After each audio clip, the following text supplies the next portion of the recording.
This fucking Woody Allen's gonna make me buy this book. This motherfucker. I told you, there's some interesting stuff in there. This motherfucker. Worth publishing. I never said there wasn't. No, I know. I'm all for publishing it, but I understand why they bail. But one thing you never forget about publishing is there's just certain publishing companies that'll fucking publish anything, just stay alive. Yeah. This guy's coming in hot. Alex Jones. So this book is out now? I don't think so. Published yesterday, I thought. Oh, really? I was assuming that the New York Post got like a leaked copy. No, I kept reading it was published, like picked up and published yesterday. But by a different... I'm amazed that all happened that fast.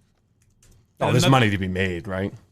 Evidently. I guess, but boy, tough time now. I mean, no one's going... I mean, it seems like it's not a great time to sell a book, but, Maybe people are reading a lot now, though. I guess, but... I mean, the delay process... I don't know, maybe. But, he got Woody fucking saying that, he can't keep his fucking hands off Sunni, and they fuck like crazy. He's got Mia Farrow, Ronan Farrow sucking on her friggin' breast milk till he's like 11. They're sleeping naked together I mean, this is some titillating stuff, no pun intended. I'm in. Looks like the Amazon page has been deleted. Really? Yeah. But is that for the original one, though? Yeah, maybe. Wow. Maybe. I was surprised, and maybe he's addressed it before and I just wasn't aware, but I was surprised that he talked about Ronan Farrow not being his kid, potentially. Yeah, I remember he said that somewhere one time in an interview. So as a kid, as a teenager, as young, I was a big Woody Allen fan. Like, I love the movies like Bananas, like the crazy, the wacky Woody Allen stuff. Yeah. He was not as relevant in my generation. He made very highbrow movies. He did, but even like movies like Manhattan, Annie Hall, Hannah and Her Sister is a great movie. I mean, he's a great fucking movie. Crimes and Misdemeanors is an awesome movie. But, I will admit, he's one of the few, he kind of creeped me out, like, early on with that. Like, he knew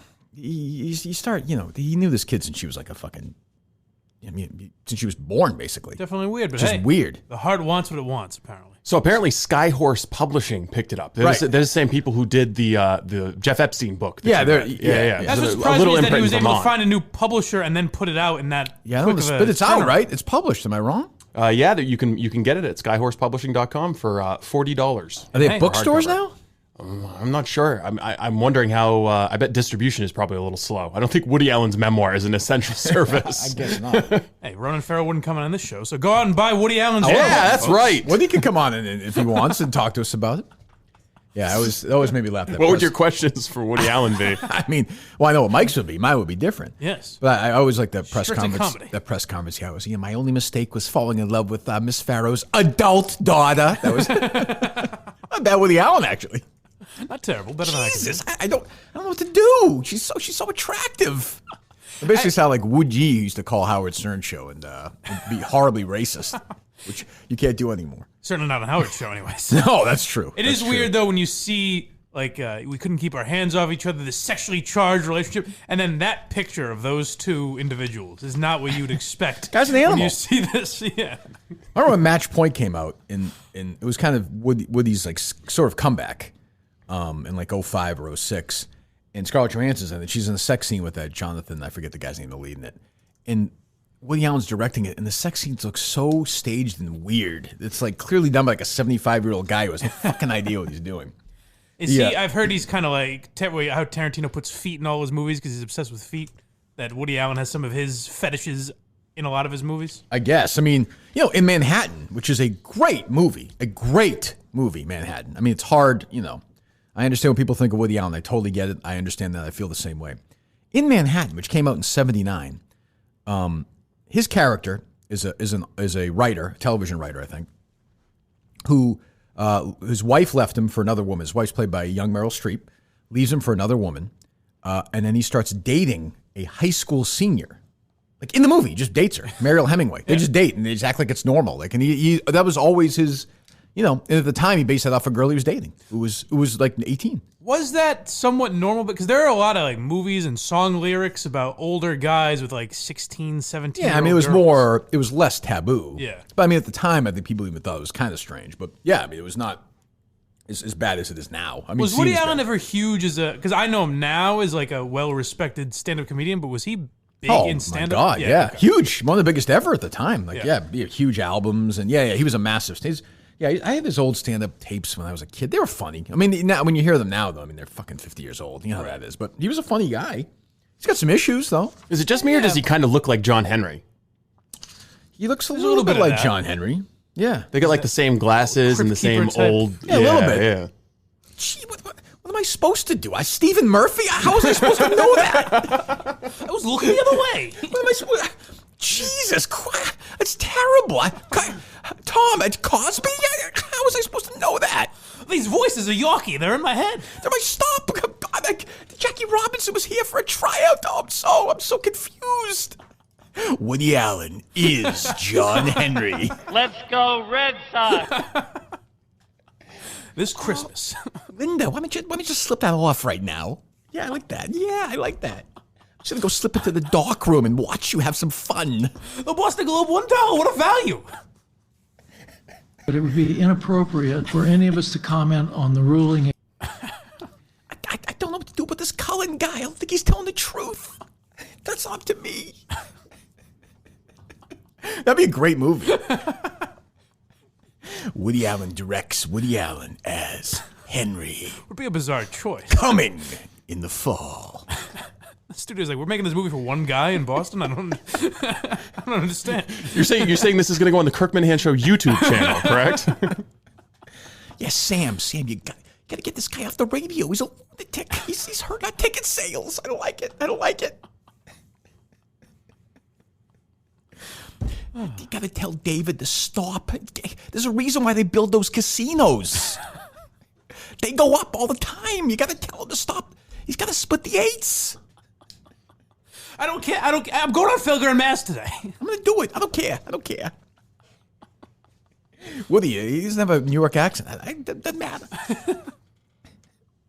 I fell in love with her the first time I saw her. She loves me too, right?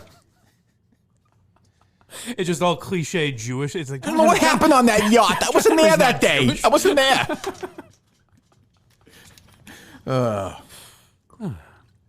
In the story though, I mean, we have a bunch of them, like, but it's I mean, I would say Mia Farrow has always seemed, whether she's telling the truth or not, just be a little unhinged.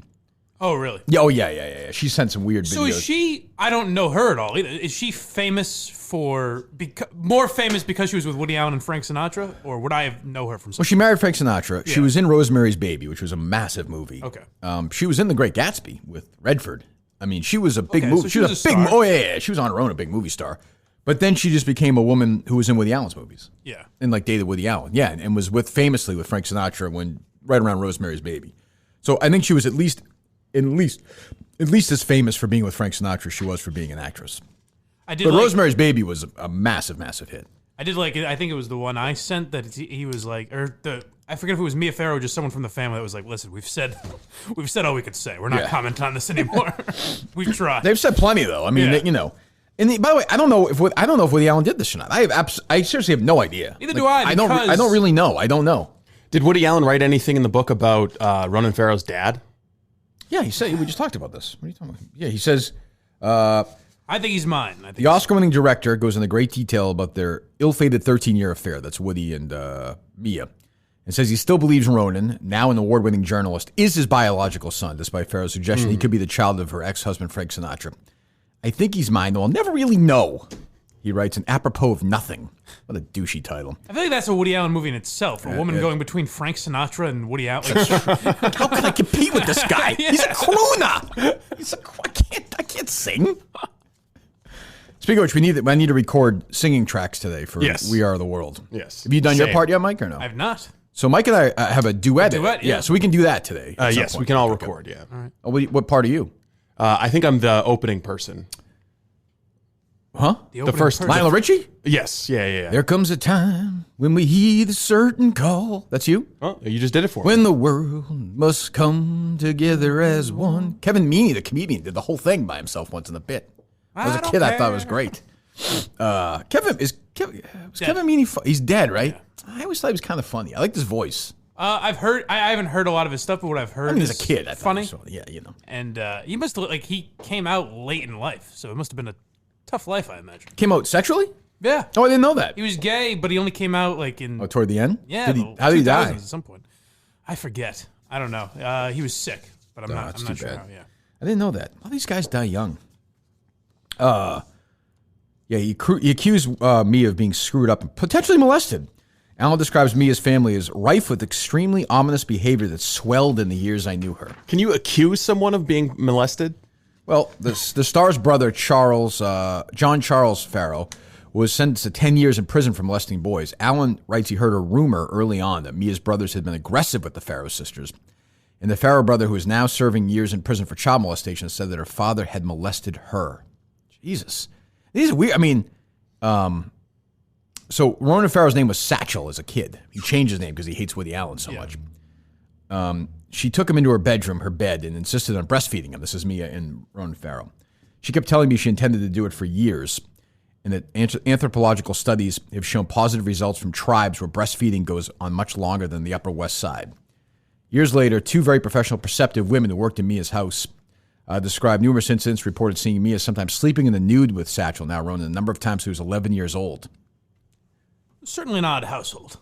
I mean, who knows? I mean, he could be lying too. I don't know. Yeah, but I do like every time someone's guilty and doesn't say anything, we say, well, why aren't you out defending yourself? If I was guilty of this, I'd be writing a book about it. And Woody Allen does that. So That's true.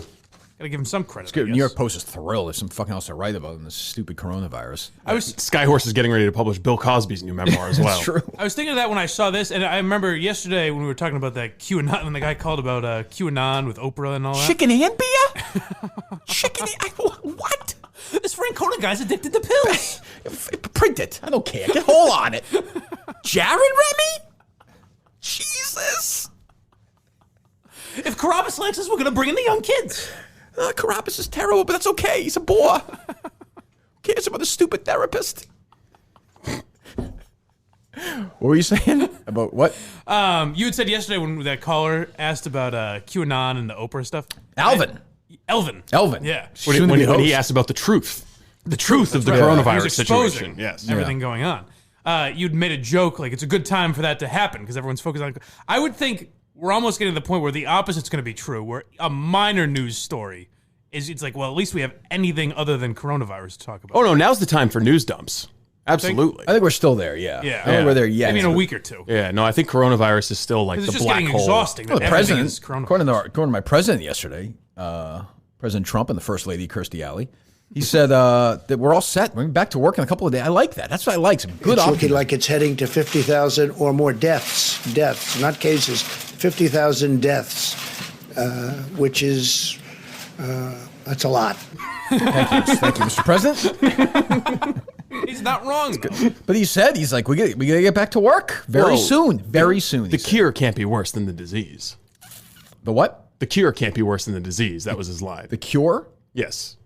Oh, worse than, yeah, that was the line he tweeted out and mentioned a bunch of times. Right. So I don't know. Steve and Trump could write a good movie about this together. They've got a lot of good trailer lines. They could. I mean, we're in a world now, though. This morning, I'm seeing Donald Trump quote tweeting Kirstie Alley. He's the president of the United States, and she's fucking Kirstie Alley, and the two of them are like thanking each other on social media. I didn't realize he quote tweeted. So I saw that she was trending and everyone was attacking. Yeah, I thought her, she died, and she I was was like, why? Why is everyone Isn't so that the mad? reaction? Anytime some celeb you haven't heard of starts to trend, you're like, oh. I've heard of her, but I mean, she's also a whacked out Scientologist, so I just think assume she's crazy, right? I would think. Well, she's now going to be banished from polite society because she I think said she nice already, things she already, on Twitter. Once you're a Scientologist, though, I think if you're an open Scientologist, you're not in polite society. You don't think John Travolta and Tom Cruise still get invited to stuff? Tom Cruise does. I don't think John Travolta is really. I think he's seen as too strange. Well, he's like wacky on top of the Scientology. Like Elizabeth Moss is a Scientologist, but never really talks about it. But Kirstie Alley has been like, flaunting it. Yeah, and she also hasn't done much since Cheers. True. Yeah, it's true. I can't think of anything. She was in those Look Who's Talking movies or something. Yeah, that's true. But yeah, she's proud of the president. Sure is. Who is such a bumbling idiot. I mean, I'm sure he's doing a fine job, President Trump. But God, watching the press conferences just get off the fucking stage. Quit while you're ahead. Shut up. But it's just bizarre to me. Like, I clicked on it when she was training, and just these people that are like, I'm shaking to think that I can't watch. It's not bizarre. I can't watch Cheers now. Well, you're not surprised. No, I'm not surprised, but We it's do just this every like, time. you're not a Kirstie Alley fan. Well, they're also lying. She has over 1 million followers, which I was shocked by. She does? Yeah. Maybe she's one of these people who knows, I don't know, plays the game right. Who knows? I don't know. Maybe she's on some reality show I have no idea about. I think she was on one of those dancing shows. Probably. That probably gets it, right? Don't you on that stupid fucking thing? But there are ones I don't care about. Like when I see fucking Dave tweeting about Kim Kardashian, Taylor Swift. I just don't give a fuck. I don't even give a fuck like in like a negative way. I'm just like, oh, okay, I don't know. I find Kim Kardashian relates to the kids. I find Kim Kardashian so boring. I find Taylor Swift boring. Like I don't, what are they? I hate to ask this question. What are they fighting about? I don't know. Do you know Steve or not no? up on this? No. Okay. Well, Dave's been not doing at all. videos about it. I don't know. Who the hell knows? I don't care. Yeah, all Kirstie Alley's been doing is TV movies Yeah. for like the last 2 decades. Well, yeah. I mean, that's kind of how it works for most women when they get older. Unfortunately, in this business, we're going to speak to one who remains a star in about 40 minutes. Brandi Yes. Love. It's true. Damn right. Her fucking prime. I'm gonna have to brush up for that, by the way, with Dr. Sheffield's certified natural toothpaste, made in historic New London, Connecticut. The same site the toothpaste was invented and put in a tube over 160 years ago. You go to drsheffieldsnatural.com. Is that right, Steve? Dr. Sheffield's Naturals.com. Naturals. Yes. Naturals. Naturals or natural will work. They'll both work. Yep. Then why'd you correct me? Because the one works a little bit better than the others. One's a redirect. Okay. So either way, you'll get there. Yes. All right. drsheffieldsnaturals.com. drsheffieldsnaturals.com. You get your delicious toothpaste. I got 3 of them right here. I've got a little, which one is this? I can't read without my glasses. Let me see. Different brands. Oh, look at a strawberry banana. Okay, I'll do that. Here's your basic one. And your, what is this? This is a chocolate one? Yeah, they get chocolate. The kids good. love I've tried the that chocolate. one. Much better than I would expect. Yeah, well, I know Harry likes it. That's what he uses every single. If you want to use the same toothpaste your kids, Harrison Minahan uses, so he can be a star like Harry. Use the kids' chocolate. They have mixed berry, strawberry banana, cinnamon, sensitive care, peppermint, extra whitening. Oh, no, first of all, it's all natural, which is good. And you're helping out us. You're helping out yourself. And a great company, Dr. Sheffield, is going to be with us, I think, for the long haul. Let them know that we sent you there. And let us know when you do it. Tweet us and let Steve know. And you know what? If people let Steve know, what? You can't tweet him at the show? Oh, yeah. They can tweet at the show. I thought you were going to tell people to send me dick pics again. No. You want to send a nice smile pic? That'd be nice, right? Yes, This is a smile yes. pic. I'll tell you what. You send a bunch. You give Steve your phone number. I'll give you a call. What do you think of that? I'll give you a call and thank you wow. for supporting the show. All right. You know, I'm not going to pick everyone, but the select few will get a call from me saying thanks for your help for helping Dr. Sheffield's certified natural toothpaste. So do that right now. And if you want to send dick pics to Steve, that's That's also fine. Yeah. People can also get it at CVS too. Part of the reason why this was you save negotiated. 10% when you go to CVS. Yeah, this was negotiated pre-coronavirus outbreak, but they were inspired by the Dale Bear campaign, and they said, what? Yeah. Can we capture a little bit of that Dale Bear magic in I think a you bottle? can. Well, let's do that. You know what? I'm going to go. Is that CVS right now? Yes. I'm going to go to CVS today and take a picture there as well. You can find it at CVS, and you go in there, you pick up some medical supplies, some stuff to get you through the stay-home candy, order. a little drink. Who knows? drsheffieldsnaturals.com. drsheffieldsnaturals.com. Save 10% when you go there right now and deliver through Amazon. If you're a Prime member, you receive 2-day shipment. And go to CVS. You're right, Steve. I will do that as well. And let them know the Kirk Minahan Show sent you. Do that, please, today. Get moving on that, please, assholes. Let's go. You got to keep your teeth cleaned. Your teeth cleaned. correct. Dr. Sheffield. So there you go. I've been saying for years, and I would take, you wouldn't believe the amount of shit I took, whatever that was, 4 or 5 years ago. I dared to ask the king, Tom Brady, about his relationship with Alex Guerrero. I remember. I mean, shit like program directors coming in and telling me I had to stop. Emails, tweets, angry Patriots fans. And as usual, as I told you guys yesterday, if you wait long enough, I'm proven right about everything. Alex Guerrero and I had a nice conversation at the Super Bowl a few years ago. I had a bowl of cookie dough, which is not bad. And then we kind of would text back and forth. Then we stopped. I think once Brady and I had our final fight, both of us were basically the fuck you stage. The one time Guerrero did reach out to me, called me, was after Julian Edelman got popped for steroids. Remember a couple of years ago? Yeah. And because I was on the air saying, boys, tells you a lot about the TB12 stuff. I wonder. He called me right away. And he asked me, it was off the record conversation, but he fucking threw Edelman under the bus. Oh. And I'm not going to say what he had just gotten a woman pregnant.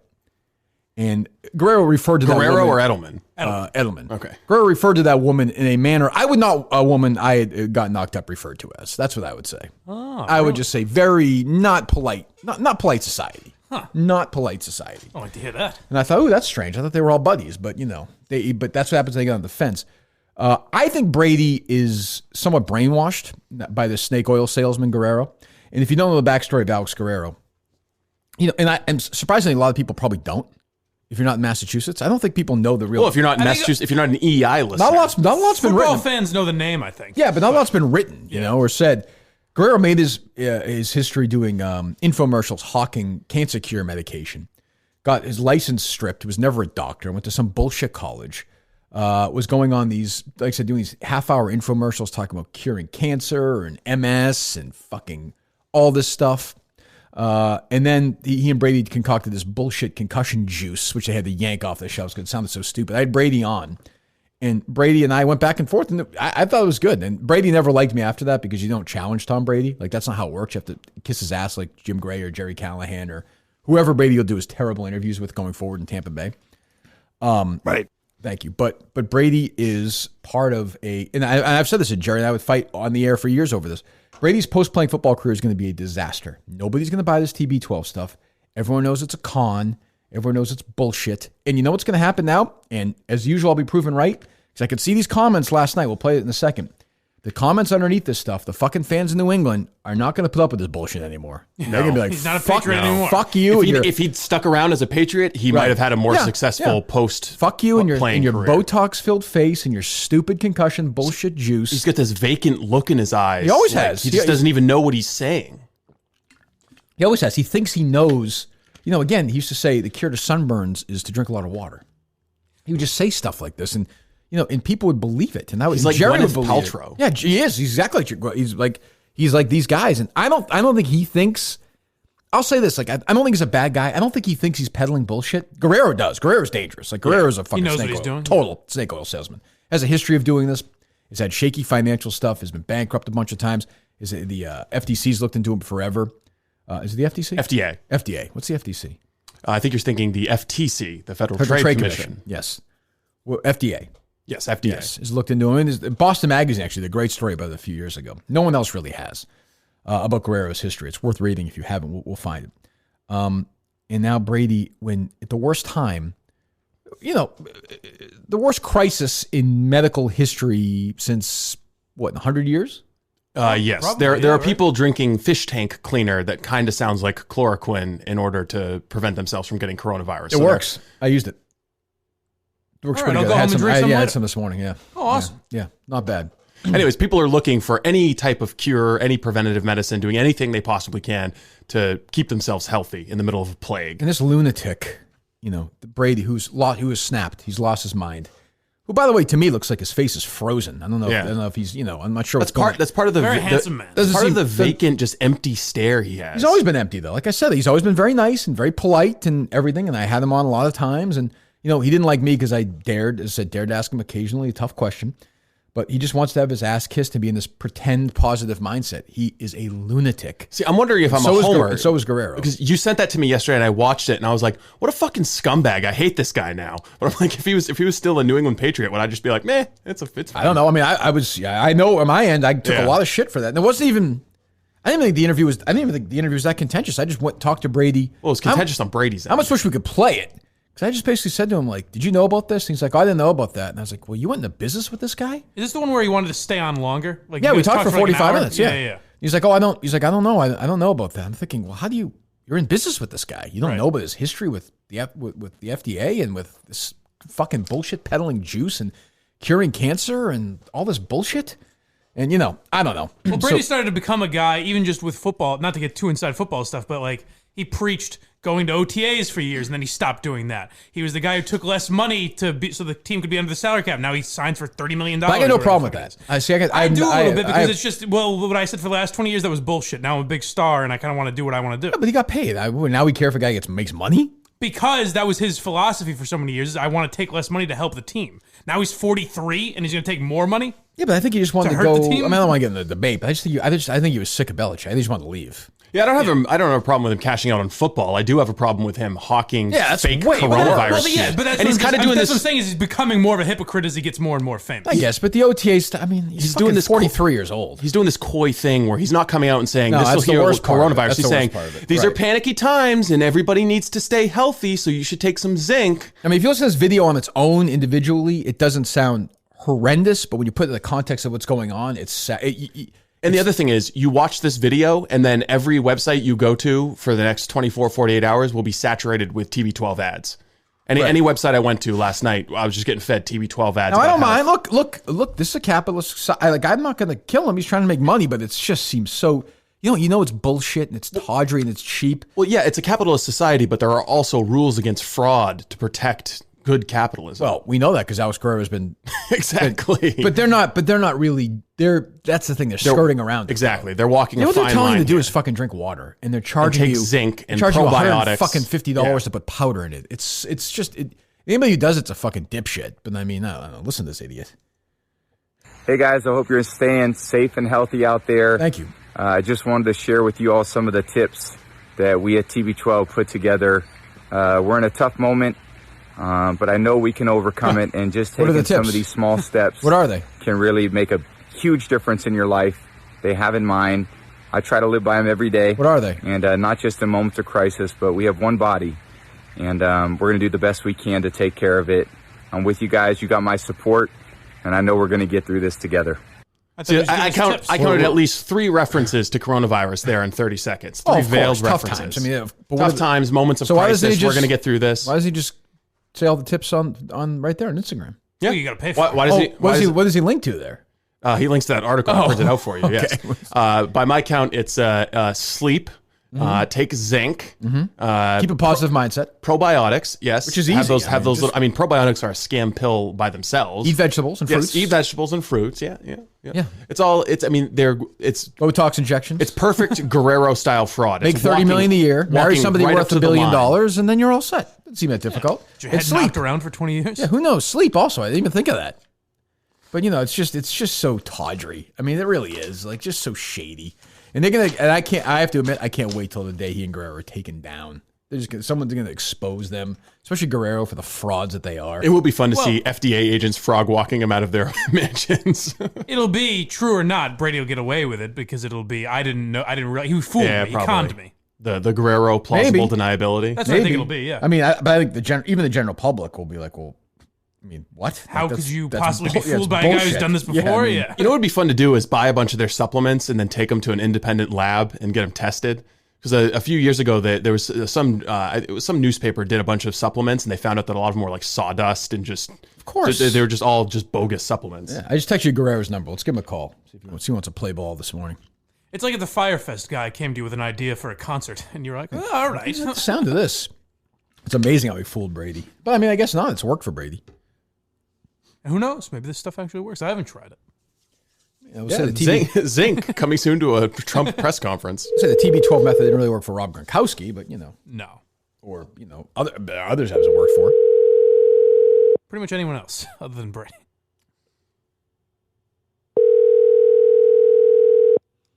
Think he'll come for us?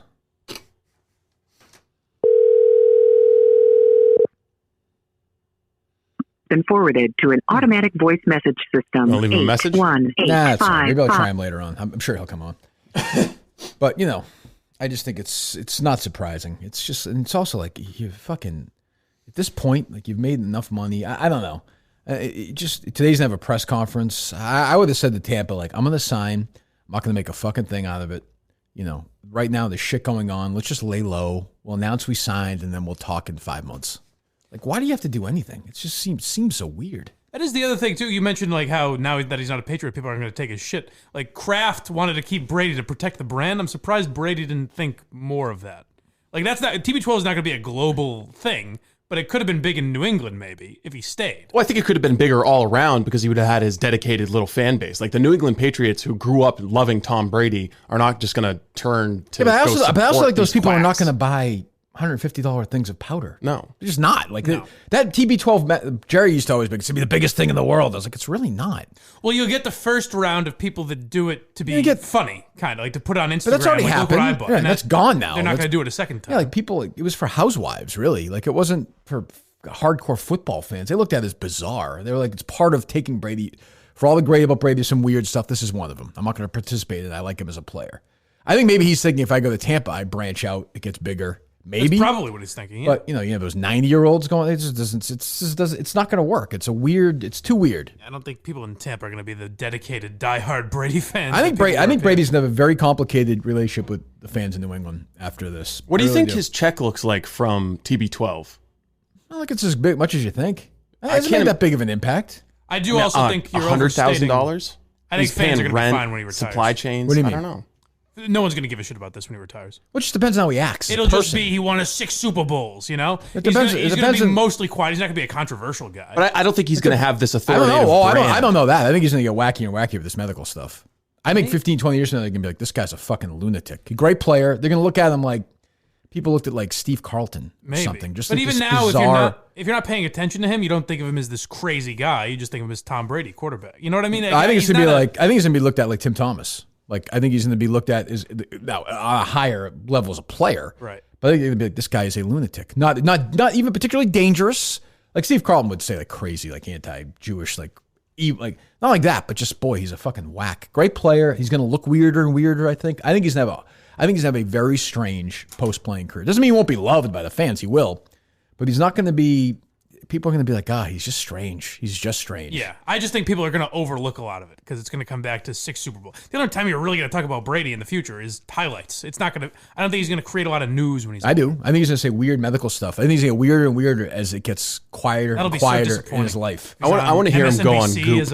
Yeah, I think he's going to have. He's going to start his own TB12 podcast. I think he's going to have weird, like you remember that cruise one where he moved up in Scientology, that video. Yeah, you can have stuff like that for TB12. I just think it's going to get stranger and stranger. I think he's a very strange guy. Nice guy, but a very strange guy.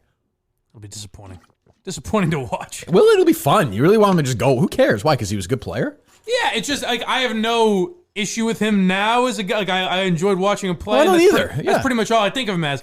I'll start to have an issue with watching him erode into this hawker of fucking his wares. That's what he is, though. I guess so, yeah. I don't know. Barry Sanders is doing ads for a national divorce clinic. I don't know, but I'm just saying. Yeah, but people get divorced. But what I'm saying is, I think that you can do advertising and profit post career without looking like a fucking maniac. Like Barry Sanders, no one begrudges him doing a little bit of advertising. Is Barry Sanders in the divorce business with a guy who has a history like Guerrero? No. I mean, is he also hawking weird? No, what I'm saying is what Barry Sanders is doing is fine, and it's not eroding his brand. Tom Brady is different. As great as Sanders is, he's not Tom Brady. I felt a little bad when I used to walk to the train listening to you guys, and I would hear those Barry Sanders ads, and I was always kind of like, oh, this poor bastard. But he was not Tom Brady, though. No. Like, he's not. But he's a Hall of Famer. And he's like 3 levels below, though. I mean, Brady's the greatest ever. Yeah. And he's also just different. He's just different. It's a different time, too, and he's married to Giselle, and there's more there. Yeah, he's just a bigger star. Yeah, as great as Sanders was. It's true. It seems below Sanders. Like those Frank Thomas commercials seem below Frank Thomas. Those are bad too, yeah. It just seems, but they're almost humorous. Like, this isn't humorous. This is just weird. Yeah, and those guys aren't, my girlfriend doesn't know who Barry Sanders is. Yeah, Brady's like, there's not a lot of athletes as famous as Brady. Like Kobe and LeBron. And that's another one is like Tiger Woods. That's like Brett Favre doing the jeans commercials, Peyton Manning doing State Farm. Like, those are fine. No one thinks differently about them. You think Tom Brady could make more money just saying, hey, I'll go endorse Uggs or Versace bags or Brady did the Super Bowl one. Yeah, but I'm saying he could make a ton of money if he partnered with some big brand and just did a huge ad campaign. Well, that's the thing. Like Brady, that's the other problem is Brady's making it seem like he cares about you, the person, but he's charging you a fucking fortune for this stuff. He doesn't really care. No. He doesn't and care. He also does do, though. He's sponsored by Under Armour and shit. Yeah, he doesn't do a lot of that stuff, though. He's pretty selective. That's the other thing. He's oddly selective, but then he does this. Yeah. And he acts like he knows. He doesn't know shit. He's a fucking quarterback. He doesn't know anything about medicine. It'd be like me doing it. It's fucking stupid. All right, we've got in the new arrivals of the TB12 store, you can get some whey protein isolate for $42. Let me pick that up. It's a good sized jug. There's a lot of families looking for that. Oh, there's the GNC, but times 3 in the price. There's the TB12 wellness bundle for $147. Excellent. Let's see. The TB12 multivitamin is $38 for what looks like a 30 pack. Is that good? Or you can get the TB12 nutrition box. Oh, what's in there? Or the Vital Fit Tart Cherry. I want the cancer cure. Are they selling the cancer cure or no? I'd like to have that just retro. Allowed. I know I'm here it is TB12 N95 masks. Is that true or no? Oh, Jesus. I was going to say. Oh, great. $3,000 a pop. You can get his probiotic for $40. God, his apparel prices are more expensive than Barstool. I think one of the reasons he went to Florida, though, I do think is it is legal to make out with your son down there. No. Hold on a second. What? He seems like a good father. Well, I'm just saying. I think it's... What he did was legal everywhere, to my knowledge. I don't know about that, but okay. To the best of my knowledge. Upside down makeout session with Junior is not unusual. Sure, they were recreating that scene from Spider-Man. Yeah, I don't know. I'll give Harry a peck on the lips every once in a while, pre-corona, but that one lingered. That's all I'm going to say. That was also very weird. What's that? Just that. That was a moment where I was like, I don't.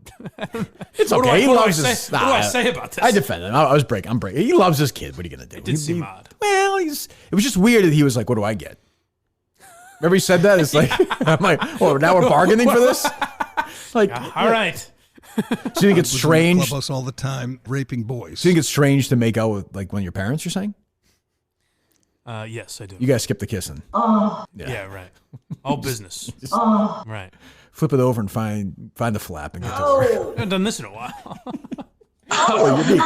You're being critical of it. I mean, it just seems a little hypocrisy. That's all. I'm saying this is against the Bible. This is man on man. That's true. That's right. Damn right. I think in Florida, we read about this all the time. Everything's in play down there. Yeah. You know? It's against the good book, for God's sake. That's the one thing I'm embarrassed about. I criticized Reamer for that. That was a mistake. I should have defended the pissant thing. Yeah, I should have defended them more. I was caught up in it was the middle of Murchison. I was going through shit.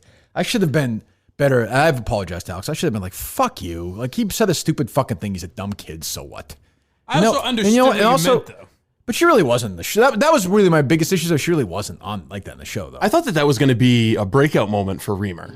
Actually, when the Daily Mail published the story, and they were like, the fucking EI. They were like, look at that. He was a kid and he went on some daily show, some night show, and he was always snarky. He could have turned that around and launched it into a huge career. It was a stupid thing to say. But my thing should have been, so what? He said a stupid thing. I mean, you sit in front of a microphone long enough, you're going to say something stupid. I think he was I understood searching. your point at the time, though, that if Brady left, that's a huge business deal that Reamer ruined. So it's not PC. Well, that was kind of right. That was sort of my thing. It was more like, because Jerry and I, in Jerry's credit too, we were like, fucking, we're not, we don't get rid of Alex. Like, do not fire him. Because they wanted to fire him. Brady actually bailed him out by saying, don't fire him. Yeah. But of course, Brady then hung up on us, which kicked the whole thing off. Yeah. Which wasn't even saying our show. Who cares? But I mean, like, I should have just been like, he was a stupid young kid who said a stupid thing. Whatever. Who cares? And here's the other thing. Don't put your fucking kid in the show. Right. Dude, that's you know what I'm talking about. Yeah. I guess if I'm Tom Brady, I'm more offended by people speculating about him kissing his kid. Like this whole segment talking about how inappropriate that was. No one's speculating about that. He kissed his kid. Yeah, I know, but I'm saying people saying, oh, that's kind of weird. For me, is more offensive from a radio station's perspective. That thing lingered. I don't know. Like if I hear them talking about a lingering kiss on my son's lips, I'm like, oh, that's kind of weird. That's inappropriate. But pissant, I don't know. It seems like he's got really thin skin. I don't think that was that big of a deal. I wouldn't have even suspended Reamer. Yeah, I'm surprised he even mentioned it, honestly. Who, Brady? Yeah. Well, I think it was the classic EI bad timing. Nobody told him, and like we were talking about it when he actually was waiting to come on the phone. He thought it was said in our show. It was this whole fucking thing, and like it was not good. I felt bad. And, Alex got through the fire, but I mean, it's just like I think the reason Reamer didn't get bigger off of that is because EI, in only the way they could do it, either they should have fired him and he could have gotten a better job than he had, or they should have put him on overnight or given him a better. No, he should have spent him for a week and given him a better role. Instead, they silenced him for like 6 months. I wouldn't have promoted him for saying that because it was a stupid thing to say. And then maybe you put him on your show more, and then maybe you give him overnight. I wouldn't have suspended him either. But I mean, should have gotten himself fired and then parlayed it into a bigger job. But where? I don't know, in a different market where they're like, yeah, fuck Tom Brady. I guess. I don't know. I think he has a number of cards he could play. But he's still scared about it. It still spooks him even to this day. Like he won't come on here. Like he's just scared. Like he won't come on the Robinson Report. He won't? No. He'll come on the Robinson That'd Report. be a fiery. Well, you asked him to? I did, yeah. Why'd he say no? He still tapes his podcast at Entercom Studios, and he's worried that there might be this affiliation. And so if you used to work at Entercom and he can still go on your show, that means you're a fucking pussy, right? What do you mean? If you're a former Entercom employee and you still can go on your show, somebody else's show who used to work at Entercom, then you're in bed with Entercom still, essentially. Yeah, I guess so. Yeah. Right. Do you know what I'm saying? Do you want No. I don't know what you're saying. He goes on Jerry's show. Oh, yeah. I wanted to keep doing it. Do you walk you through it, Steve? Or? Jesus Christ. But that's a regret for sure. I mean, but he got it. It's fine. It was it's what happened. It was amazing though. So that happened. That pissant thing happened the Monday before the Super Bowl. Yeah. And I took a flight out to Minneapolis. I did not fly private everyone else did because I hated Glenn at the time. So I thought that was funny. I flew commercial with Casey Smith, by the way, and Tom Giles, they were there together. They were dating or so, I forget. So I saw them there. What was amazing about that flight going out was I was in a window seat in the back, and I was having a full-blown panic attack because I get claustrophobic in window seats. Yep. So I was going to get off the plane, and I just started asking random people, and the guy 2 rows in front of me was like, oh, yeah, I'll switch with you. I like the window seat. If he hadn't, I would have got off the plane and fucking rented the car and driven to Minneapolis. Jesus Christ. So, but anyway, a long way of saying, I'm walking. I remember I'm going through security at the airport at Logan, and my phone rings, and it's I want to say Inside Edition, but whatever that show is, asking about Reamer. They had my number. Hang up. 2 minutes later, some other random media I've never heard of calls. I got on the plane. There's literally 25 text messages. It was the biggest story I'm not kidding, in America that day. It's fucking stupid. He called Tom Brady's daughter, who, seems like a nice kid. I have nothing against her.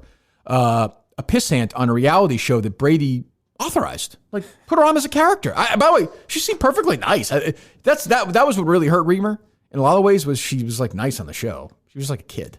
Well, she's just a kid. I mean, even if she seemed like a brat. I know, but if she had been like a brat, how people, sometimes it gets sort of viral. Sure, people hate kids. Honey Boo Boo or something like if she was like that, then it would have been, but then we had a relationship with Brady. And the pissant is such an innocuous term, though. I could see if he was like, oh, what a rank bitch she was on that show. Then, I mean, rank? Nasty bitch. She British?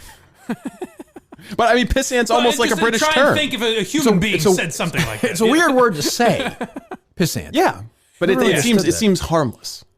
Well, it is hard. It's a word. It is harmless. And there's a lot of Patriots fans who still go after Reamer all the time. He can't win. Right. I get what Steve's saying too. It's not like he called her the C word or something. No. Well, it'd be hard to do on the radio. But who really cares? It'd be hard to call that on the radio. Oh, you never said cunt on the radio? I have. But I was an unusual example. The weird thing is, looking back at that, is Feidelberg's the one that wrote about that originally, right? I guess he's supposed to. He got the ball rolling. But I'm surprised. Wait, didn't Feidelberg get you on Aaron Andrews too? Yeah, he didn't get it rolling though. He jumped on when it was go, but he didn't do anything really wrong. No, I'm not even saying shame on Feidelberg. I'm surprised he heard that and thought it was worth writing about. What's weird about it is he said it like a Friday night show. Right. Yeah. And Feidelberg was in New York at the time. I remember I was off that Friday. You might have said a Thursday. I forget, because I was running in Maine, and Reamer called me. He was he's like, do you think it's going to be bad? And I was like, yep. Yes, and this is before. But yeah, it was just, I don't know. You want to talk about having a pit in your stomach? I sympathize for Alex after saying that and then getting the initial media reports and just being like, oh, this is going to be a thing, isn't it? Well, he called me before it got sort of big.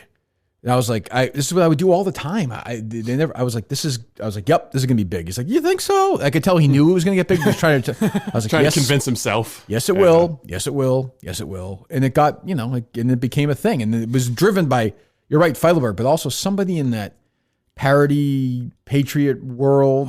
It just got the ball rolling. And we played the sound of it, which is probably our fault. But I was like, I find it interesting. And it was sort of like, it was a stupid thing to say, but so what? Yeah, I mean, and then Brady you can't not talk about it after it happens on someone who's been on your casting couch. He's on Much Show doing it too, so it was like, and after the Daily Mail picks it up, then you've gone international. Yeah. That was the day I was supposed to start Trash Talk for WEI, which was a media podcast, and they were like, just don't talk about this, and I was like, well, that's good. What would I possibly great talk instincts. about in the media other than this story?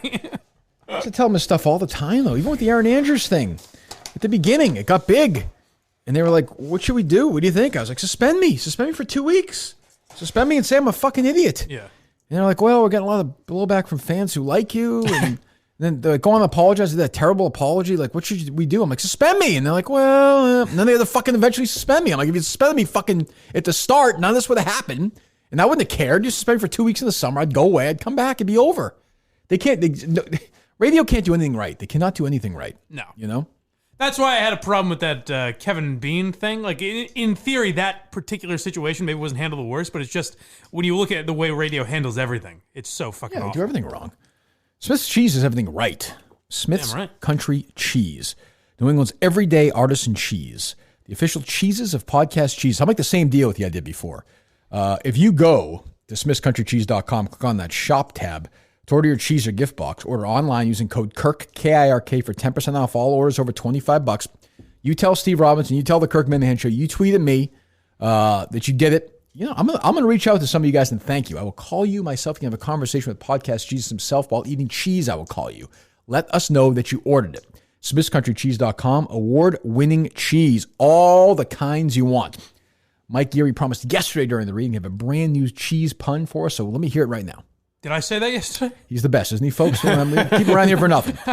I have no memory of saying Gouda, that. cheddar, Avardi, Gouda spreads, farmers' cheeses, and Rick, I believe he's the best in the business. That's We used that recycled. one. Oh, we did? Recycled, yeah. It's already been done. They're all recycled, aren't they?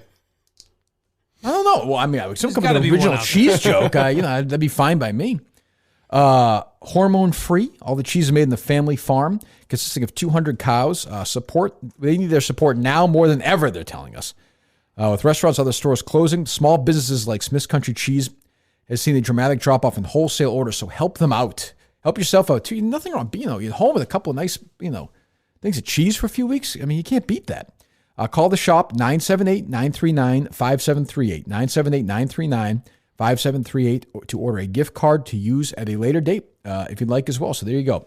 Smith's Country Cheese, if they're not available at your local store, let them know. SmithsCountryCheese.com. Click on the shop tab to order their cheese or gift boxes. Order online using the code Kirk, 10% off. And we'll let you, we'll have a nice conversation with you as well. You can't beat that. What do you smile on that, Steve? Oh, I just think I've got a good piece of audio to get us to 9:30 with Brandi. Oh, let's hear it. Jim Florentine, you'll be happy to know, is still doing his podcast from home. Well, I've seen that. Despite the Barstool studio being closed, you might not think he'd be able to do a show like this anywhere else. That's true. I don't know why he keeps noting that in his tweets. It's a good point. He is reading. It's for DEC. He's using his mic wrong. If you use your mic like Jim Florentine, we're gonna have issues. No, let's do the DC thing now because I'm gonna forget to do the singing. We Are the World. Okay. Yes. Okay. So DC is doing a We Are the World with everyone, right? Yes. Which some may say, why is he doing that? Well, I don't have an answer for that. But he asked me to do the Bruce Springsteen part. I offered to, and he said he'd love to have that. Mike is playing the role of Stevie Wonder, Right. correct? Makes sense. Okay. Do you know your role or no? Your part? I don't. I wasn't ready to do this right now. I was going to study. This is gonna be a disaster if we. It's not a big part. Okay. So Stevie Wonder is first in the solo. Play the song, would you please? I think he asked me if I play Stevie Wonder and Ray. Is Ray Yes, Charles in Ray this? Charles in the end. You can do Ray Charles. Tell you, you do On Ray my Charles own time? on your own. Writing's not. Ray Charles kind of ends the song. He kind of brings you home toward the end. Do I have to like Stevie and Ray were famous? Do I have to look up like this? I don't think you have to do. Bob you can't if you'd around like. like this? You can't if you'd like. Okay.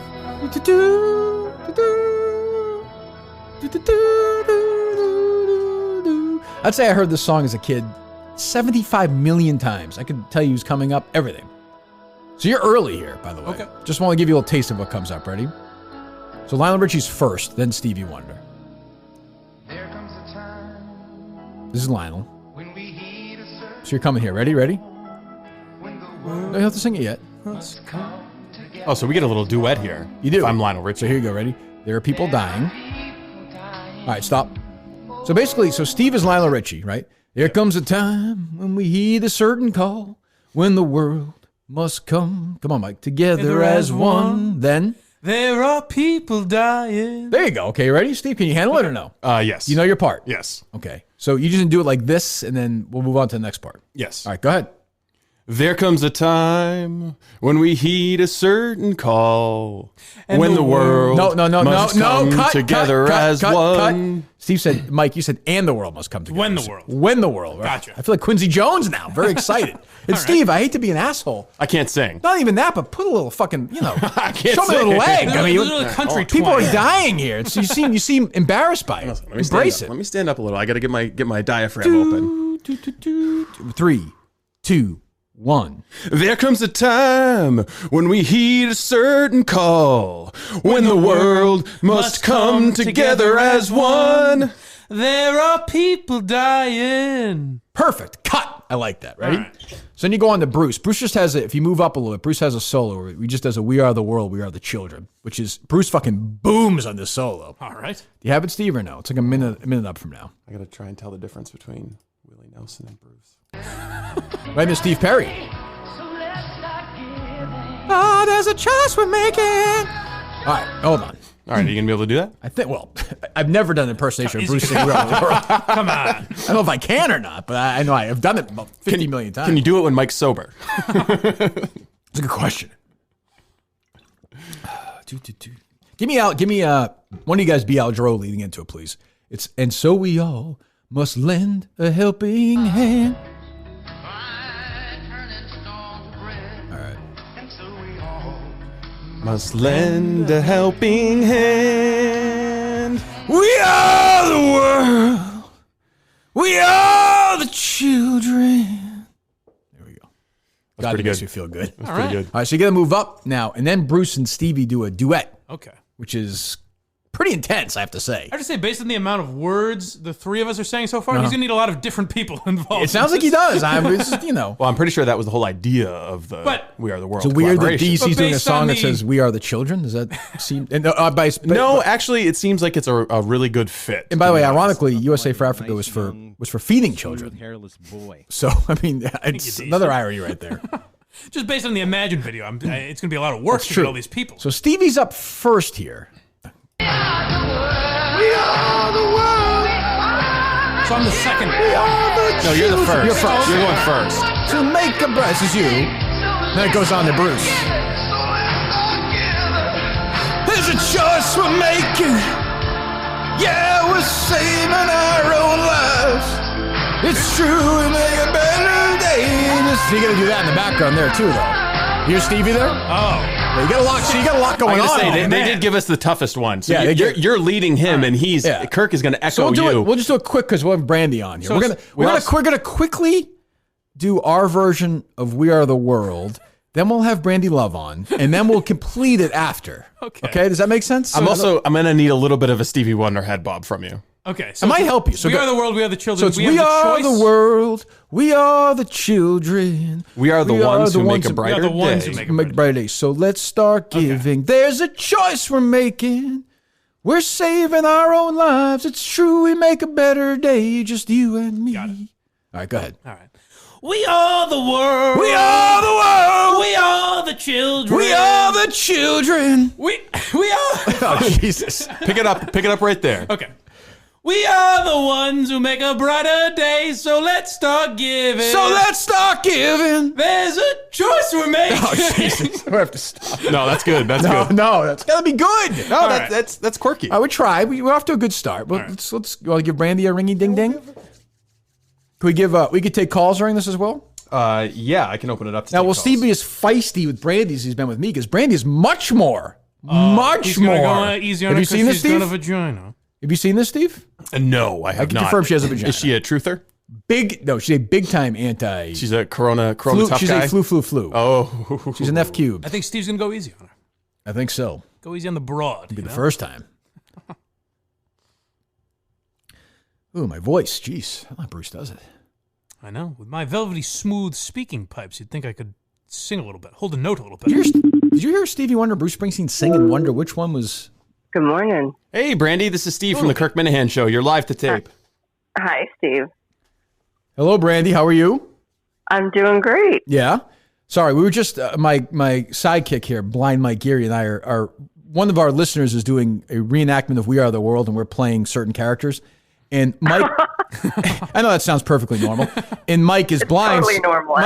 Mike is blind, so he's playing Stevie Wonder. I love Bruce, so I'm playing Bruce. And we played the sound, and Mike didn't know which one Stevie Wonder was. Is that right or no? I couldn't quite tell. There's it's a muddled audio. They kind of sound they sound very different. I know that. Well, I don't know. So how are things going with you? I'm just still in shock over the conversation that started this morning. But did you expect anything else? I mean, actually, no. That's fair. That's totally fair. So go ahead. You said, how am I doing? I'm doing good.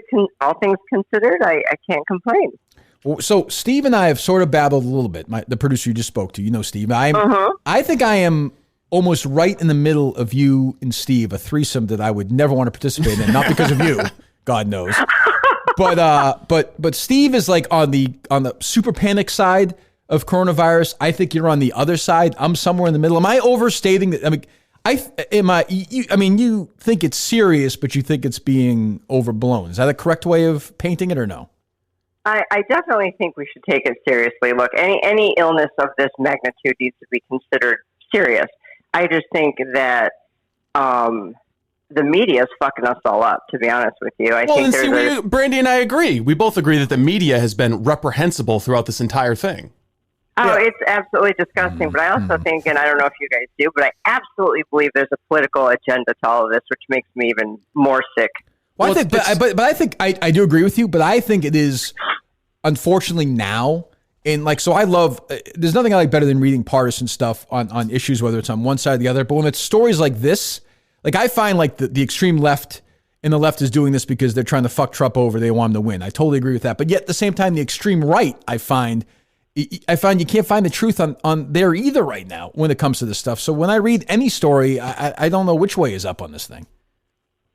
Well, this is one of those situations where I agree with you. It's almost, and I hate to use the word comical because nothing about this is funny, but watching these buffoons on TV try to explain to us anything is a total joke right now. Because I agree with you, they're both lying. Well, I do think that Harvey Weinstein getting it is actually funny. You could say that's comical. You know what? You want to dive deeper in that rabbit hole? Think about this. So Epstein. Oh, somehow, I don't know how it happened. It's just so weird that he just died in his randomly died. Yep.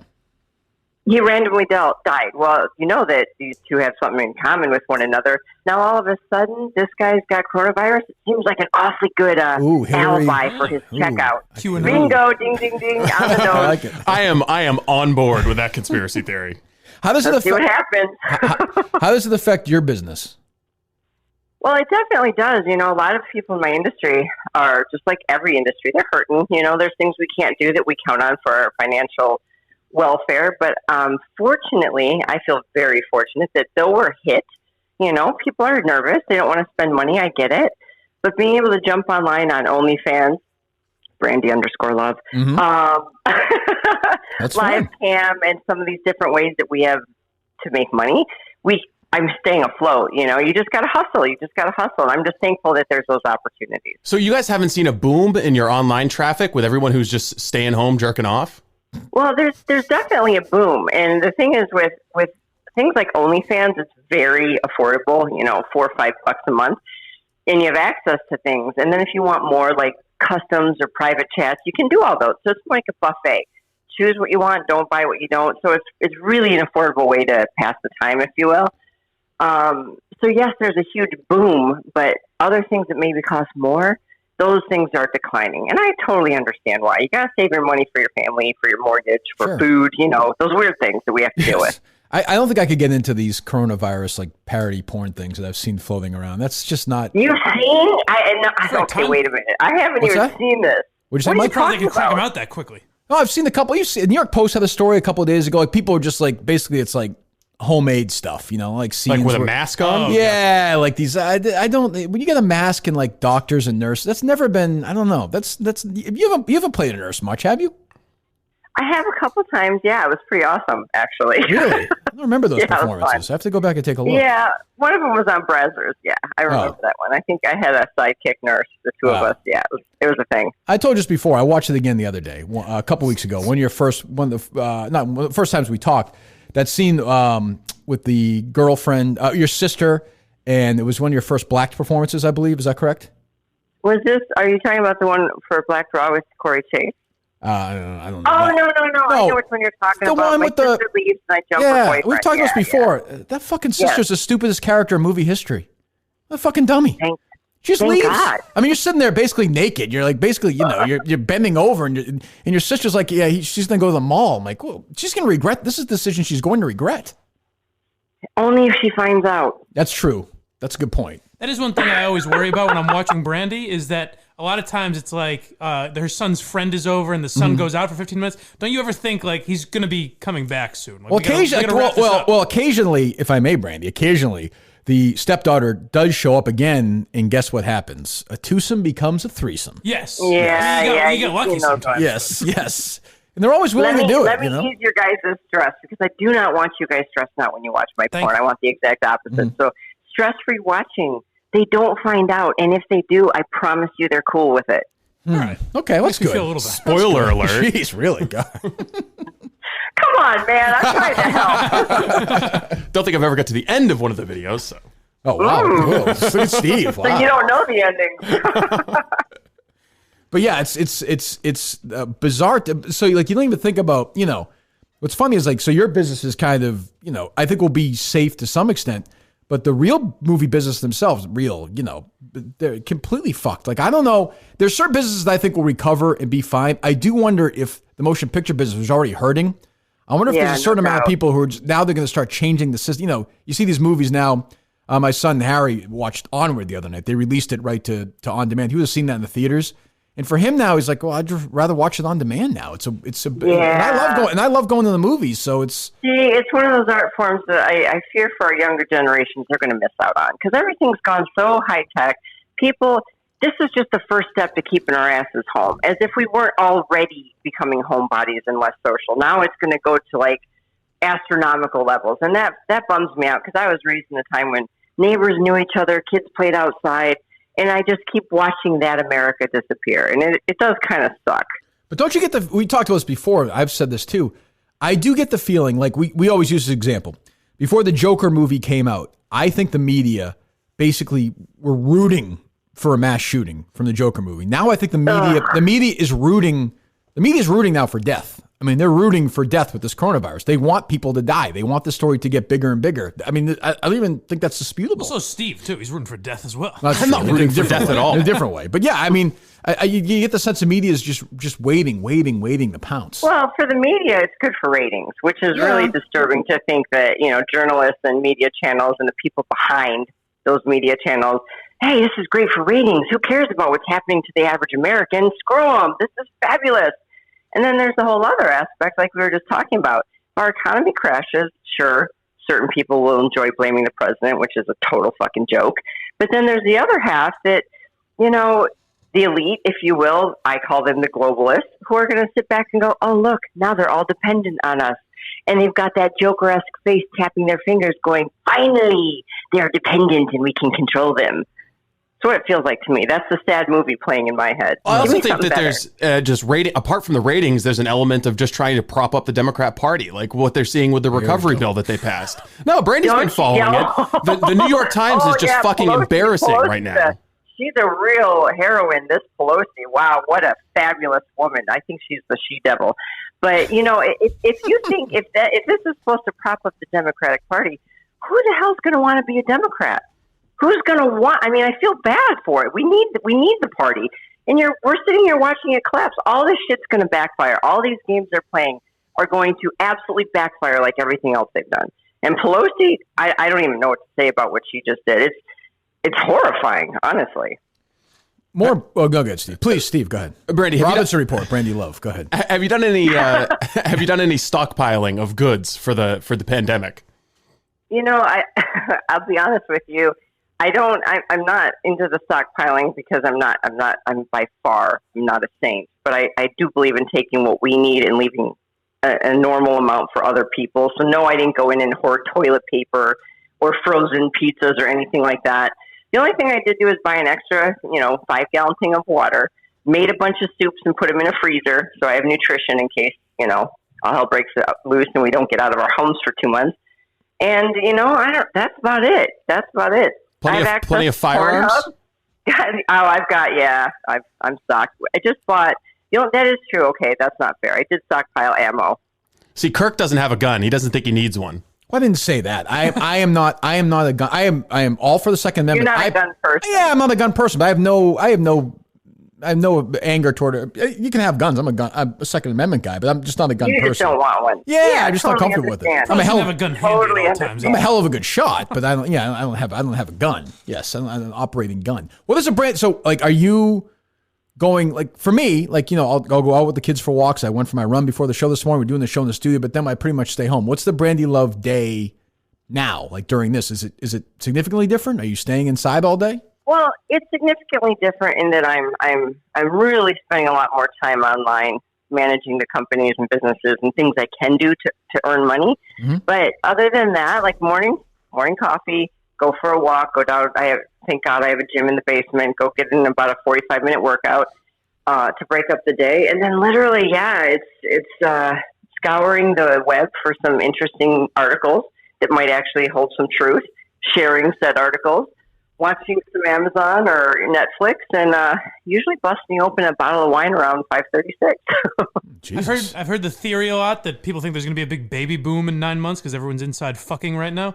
But I think I think couples are going to get sick of each other. What do you think? Well, I don't know. I hope they're having sex. I think some couples might find out they're renewing their relationship and it's better because they're forced to deal with shit and spend more time naked.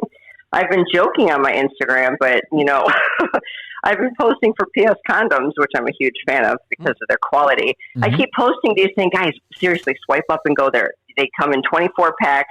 Use them so that our hospitals aren't inundated with babies in 9 months. So just saying, let's be smart. Fuck all you want. Just do it smart. If you had, if I put one of your own guns to your head, which I would never do because I love you, if you had to predict the number of men who have masturbated to your videos, what would you say it is? Is it in the millions? I would say it's in the millions. Myself, definitely. It's like 300,000 times. So I would say it's in the millions. It's got to be, no? Well, our videos all have millions of views, right? That's true. That's true. That's a good point. If we're going to look at statistics and look at Pornhub's number, it's saying that I have 842 million views. That is the Pacific Ocean filled with semen. I don't know. Well, we don't know. See, this is very subjective because we don't know how many people finish. We don't know how many are doing an edge in denial. We don't know how many actually just perusing and sometimes because sometimes it's seen. Well, and sometimes it could be it could be couples. It could be multiple people watching 5 or 6 times. I guess just be academic. I don't know. That's a good point. Where are you ranked on that list? I think right now I'm number 7. Who's number 1? Who the fuck is ahead of you? Mia Khalifa's been number 1 for like 5 years. I'm not sure what's up with that. Pass. But I've got like no thanks. Mia Malkova and Riley Reeder ahead of me, which is freaking. I'm in great company. Look, I'm in great company. I'm very cool with all this. Brandi, what do you think of Stormy Daniels? I don't know what you want me to say. I mean, you're a big Trump supporter, and she timely seems question, Steve. Why don't you ask another question from 4 years ago? Obviously, she's not. Obviously, I am. I mean, there's some people in our industry like Julia Ann and I couldn't have more different political views, but I love her as a person. I respect her as a performer. Somebody's political views don't decipher whether or not I like them or not. Any issues I would have with Stormy would be about how things were handled, not about her views. How about as a person, she's lovely. I mean, when I talk to her and I've been around her, she's amazing. But as far as how things went handled, that's a different story. How about this? Julianne is a big liberal. When everything's done, everyone can get within 6 feet of each other. The two of you do like a Mary Matlin, James Carville kind of scene where you're both working for different candidates, but you wind up, having a lesbian scene like during the debate thing or something. Mm-hmm. I'm just throwing. Listen, I'm just pitching one. That's I'm just spitballing right here. I can make this kind of stuff happen, no problem. That movie was made. It's called The Candidate. I know, but I'm saying but I don't think the two of them had sex with each other, did they? Me and Julia Ann had sex together. You did? This is a real movie? No, this is embarrassing, I'm not Kirk. joking. It's a real movie. And you know what the best I thought you were talking about the one like Will Ferrell and Zach Galifianakis. I was like, wait a minute, those two fucked in that movie? I missed it. I swear to God, it's real. And the best part was it was hard at first, but then I embraced it. I thought it was really cool to take the different perspective. I played I was the Democratic candidate. Ooh. Oh, Bree Daniels is in this movie as well? It was a huge movie. It was awesome. It was amazing. I'm more of an individual scene as opposed to the motion picture itself. I'm going to watch this. I totally understand. 2000. So you're Jen Hanlon in this film? That's correct. Wow, you're about to scandal the Democratic erupts. Candidate. Look at this, Jesus! Look at these. Oh yeah. Well, yeah, there it is. All right, I'll watch that. I'll watch it. Fine. You talked me into it. What do you think of what is your take on these people who, are celebrities for other things, but then just jump into porn randomly and I'll try porn and they do a couple of scenes. We've seen them all over. The girl who was sexting with Anthony Weiner. Oh, Sydney Levers. Yeah, people like that. I don't blame people for having the curiosity. I've been in the industry 16 years, and I am one that absolutely loves the career choice I made. So it's when I see people do that, there's a piece of me that goes, I don't blame them. It's something that a lot of people are curious about, like a strip club. When you've got a girlfriend or a wife that's always ripping on the strip club, inside they're actually going, God, I wonder what that's like. It's a natural curiosity. But my guess is it's just for a quick paycheck. When you bounce in for 1 or 2 scenes, somebody gave you a big fat paycheck, and then you walk away and go, oh, I didn't know what I was doing, because you can't handle the backlash. I don't know. I mean, did they stick with it, or did they just put out 1 or 2? Right. Yeah, that's the thing. You know, yeah. the 1 or 2 is a big paycheck, and somebody was backing them because nobody shoots one porn and goes, "Oh, I guess it's not for me. It's not worth it." You know, a paycheck like that. That's ridiculous. Would you be willing to? We've been lately because we tape this every day, but we've got so many crazy fans. Would you be willing to take a couple of phone calls from the fans? They'll keep it classy, I promise. Let's give it a try. All right, let's give it a try. I'm sure these male minifans will be very classy to Brandi as we take Steve. Your fans are amazing. I love it. Your fans are fantastic. They're completely insane, but yes, we do love them. Steve, tweet it out to ask any questions for Brandi Love. Tweet that out, and we'll get some responses. Mike, you got anything for Brandi? Well, the last time she was on, we asked her about the rectal exams and other videos like that that we were looking into. Has there been any further interest? You didn't seem interested at the time. No, she's famously not. She doesn't do that. It's disappointing, Brandi. No, I think the conversation we had last time led me to having a conversation with my butthole where it basically went, not interested. So it's still having that same. We're still having that same conversation. Right, I'm with you. Bottom line, that's where you do stuff it's a no-go for me. No-go. Well, I'm not going to lie. I surf that stuff. I've watched it before, but some of it's because I think it's really, really hot. And other things I'm just fascinated because my body is so different than that I watch with some, like, I'm inquisitive, like, wow, that's like kind of like when you watch National Geographic and you watch, rhinos hump. It's like, wow, how does that work? It's just so bizarre to me. Steve, you tweet it out? Right now. You're tweeting out right now. Okay. Right now. Yes, this is how we do it here. We got it, Steve? Yep. All right, tweet it out. I'll retweet it, and then we'll get spontaneity can be good. It can also be disastrous. What's that? I said spontaneity can be good, but it can also be disastrous. Yes, generally with us, it's disastrous. Pretty much 10 times out of 10. You know what's crazy is I know you're a big sports fan. We talk about this all the time. There's going to be, like, you love college football. I don't think there's going to be college football this season. I really don't. Man, I don't know. I don't want to get that far ahead of, here's the thing that I've been trying to do really hard, which is difficult, is living in the day. Like, literally just, like, focusing on what I can do today to make today a good day. Because if I start thinking a week, a month, 3 months, 6 months ahead, I get frantic because we don't know, I guess. I mean, you seem to, and maybe I'm wrong, maybe you mask it well, but you seem to be generally like a glass half full kind of person, an optimist, no? Or am I not? Oh, no, I am. I am. And that's why I'm doing things. Because my brain, I can go down the rabbit hole. And I get into philosophy and into, political debates with people and conversations that sometimes lead me. That's why I drink. That's exactly why I drink at about 5:30 or 6, is I have to clear my head and be like, whoa, that was too deep. Like, chill out. Because life is good. Life is good. It throws a lot of shit at us, but you just got to get a scraper, flick it off, and keep going because there's so much more that's positive than negative. All right. Well, okay. All right. We have calls, Steve, or no? All right. People want to talk to Brandi. All right, who's up first? Who are we talking to here? Hello. Hey, this is Brian. Who is this? Brian. Brian, we have Brandi Love on. Do you have anything you want to ask Brandi Love? Hi, Brian. Sure.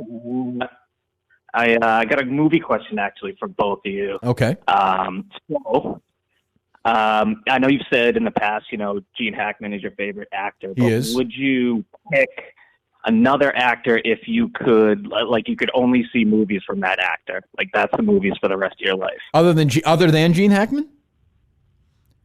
No, you can pick Gene, but would Gene be your choice? Like, you only have I mean, he's probably my favorite actor, but I don't know if he also made a lot of shitty movies.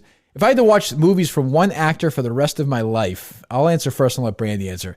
I would probably say either De Niro or Denzel, I would say. I don't know. Mind you, have an actor on the phone. Good choices. What's that? I said, mind you, have an actor on the phone. Well, that's a good point. Yeah, yes, but for the rest of your true. life, man, come on. It'd be hard for me. I don't think, well, put it this way. It could be easier to masturbate to the candidate than the glory, would be my guess. I could be wrong, but I don't remember any female candidates. Oh, my God. You're hilarious. Who would you say?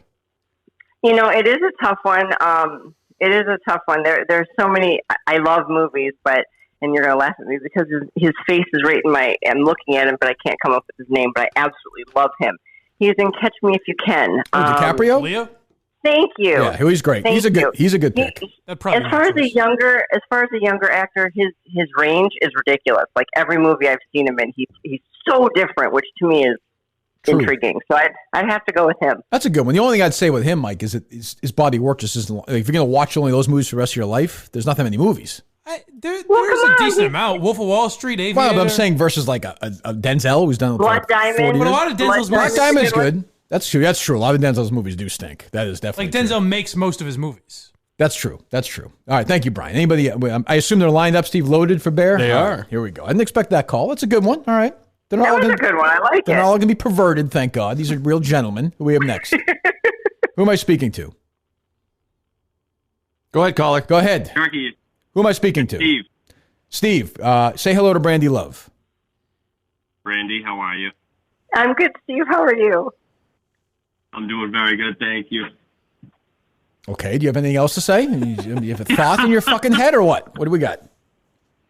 Brandi, I wanted to ask you, what do you think about the pandemic going on right here in Massachusetts? All right, she'll hear. We thought to mention it. We never asked her about it until that came up. When you listen to the podcast, Steve, in about 2.5 hours, you'll hear Brandy's take on that. Let's go. Who are we speaking to next? Go ahead, caller. Go ahead. Oh, hi. Oh, hello. I was wondering. Hi, how you doing? Good, thank you. I was wondering what Brandy's favorite. This is off to a great fucking start. What a fucking disaster this is. I mean, Wait. He does have a question. Okay, ask Brandi a question, please. Yes, I was wondering what your favorite up-and-coming star is. Oh, good question. Oh, that is a great question. I had the fortunate opportunity to work with Autumn Falls about a year ago during my it was my Sweetheart Films Brandi Love's Girls feature, and she was brand new. I mean, I think she'd been in the industry a month and a half, 2 months. I had no idea who she was, but she had what we call it factor. There's something about her, and I loved that I got to work with her when she was still kind of nervous because it was all new, and now she's won AVNs and blah blah blah blah blah, and she's just absolutely gorgeous. So I would have to go with Autumn Falls. Autumn Falls. There you go. All right, next call. See, that's a good question. Are you familiar with her, Mike, or no? I'm not. I have to check that out. Look her up. Look her up. She's very. To me, she's exotic looking. She's got beautiful dark hair, natural big old boobies, and she's really thin. She's just got a look. How old is she? She's young. I'd say she's in her early 20s. Yeah, too young for me. That's a no for me. Read my words. That's a no for you, but trust me, a couple others will thank me. I am sure. I am sure. All right, who's up next, Steve? Caller, go ahead. Hey, what's going on, guys? What's up? You have any? You want to say hello to Brandi Love? Brandi, what's going on? Big fan. How's it going, darling? Thank you so much. Yeah, I'm calling from Braintree. Just wondering, my girlfriend, we're trying to get a little spiced up in bed. You got any advice for her to maybe do a little cunnilingus on my butt? Interesting question. Okay. Well, are you able to talk to her like when you have these conversations? Does she get freaked out, or is it kind of fun? You guys have good conversation about sex. She's a little shy about it. It's hard to, get involved with that. I mean, most of the time we listen to a podcast on sex, but that's about it. Okay. Well, honestly, if it's kind of a new thing for you guys and she's unsure about it, I would start the evening with literally a shower, like really get super clean so that in her mind, she's like, oh my God, fresh body. You smell good everywhere. And basically once you guys are warmed up and kissing and foreplay, literally just kind of push the head down and suggest it. Well, okay. Because sometimes words will bunch people up. They get like, oh God, you said butthole. Like they can freak out when they hear words, but if you're in the act and you're just kind of rolling around and you turn over and you kind of, eyebrows up, you smell amazing. She's turned on. I think it's a really good opportunity. She might actually go for it. All right. Well, thanks a lot, Brandi. I'm going to try that right now. Hop in the shower. Yeah, go take a shower. Nice. Go for it. Have fun. I got to say, my advice to the women out there, the lady Minifans listening out there, stay away from the guys' assholes. Guys are so disgusting. They're fucking pigs. This Brian guy, I guarantee you will not. It's good advice, Brandi, but this guy, no way he'll be clean. There's no chance. I was going to say call back if it works. There'll be a dingleberry or 3 hanging out there. Well, I'm telling you, if she has a good experience, if he's nice and shaved and smooth and clean and puts a little cologne on the bunghole, trust me, it's a nice place to hang out. Now, if the guy's not clean and there's any issue that's whatsoever, same with the girl. What guy wants this? Well, never mind. Never mind. I do know guys that love that. I was going to say, guys don't care. Never mind. Yeah, he's like, come here, dirty. But women, if you smell good and you're fresh and clean, I think they're a lot more open to the idea. You hear that, Mike? I do. There you go. All right, take another call or two here for Brandi. I'm sure she doesn't want to talk to these perverts all day. She's got, she's a couple hours away from cracking that first bottle of wine, getting hammered. So, let her do it. Who are we speaking to? That's right. Hi, this is Mike speaking here. Mike, is that your fucking dog in the background? She's going crazy. I got somebody at the door. Jesus. Oh, it's your dog, Brandi. That's Steve's dog? This is my dog, guys. Oh, it's your dog. Oh, you're allowed, Brandi. The call. We're going live at Brandi's house. I've got somebody at the door. Let's see what kind of delivery. I've seen this movie before many times. I'm excited. Right? Yes. I don't think I don't have any money for a tip. Oh no. How's it going to work out? Oh, is that the freezer? Give me 1 minute. Sure, go ahead. Right back. Okay, guys. Take your time. Well, I've got a freezer being delivered. Perfect timing. Yes. What? Shut up for a minute. Let Brandi get her delivery, you idiot. Shut up. Let her get her thing, you idiot. God, relax. No, go ahead. Go ahead. I asked him to wait a second. Go ahead. Ask Brandi the question. Hi, Brandi. Thank you for getting us through this trying time in the quarantine right now. I was just I'm doing my best, darling. If there's anyone in the industry that you've had a bad experience with, anyone that you don't like, that maybe a recognizable name that we all would know. I'm sure Kirk would know it. Wow. I'll be honest with you. It's a great question. And I've been asked before if I've ever had an experience that was bad. I've been so lucky to work with some of the best people in the industry and some of the most well thought of companies out there that I don't have a bad experience. The only one I had, and it turned around because we're friends now and I had to ask him about it, but I shot a scene with somebody and I'm not going to say the name. I'm so sorry. That's okay. But the whole time we were shooting the scene, he kept looking at his watch and it was freaking me out because I was like, oh my God, is it that bad? Like, what am I doing that I can't get you to connect with me? Wouldn't look me in the eyes, kept looking at his watch. More than once, I'd look at the director like, help. Like, I don't understand what's happening here. And then I later found out because something was on his mind and he had to be somewhere. And we've yet since done a scene that was to die for. It was awesome. So good. There you go. See? That was my only one experience. Bad experiences sometimes just like in real life. So your partner's head isn't in the game. Sometimes you just got to give them a get out of jail free card. All right, we'll take one more for Brandi. We'll let her get back to the rest of her day, Steve. Go ahead. One more. She's got things to do. Packages to open. I have freezers to put in the basement. Yeah, she's not sitting around all day with us. I mean, who we got? Go ahead, caller.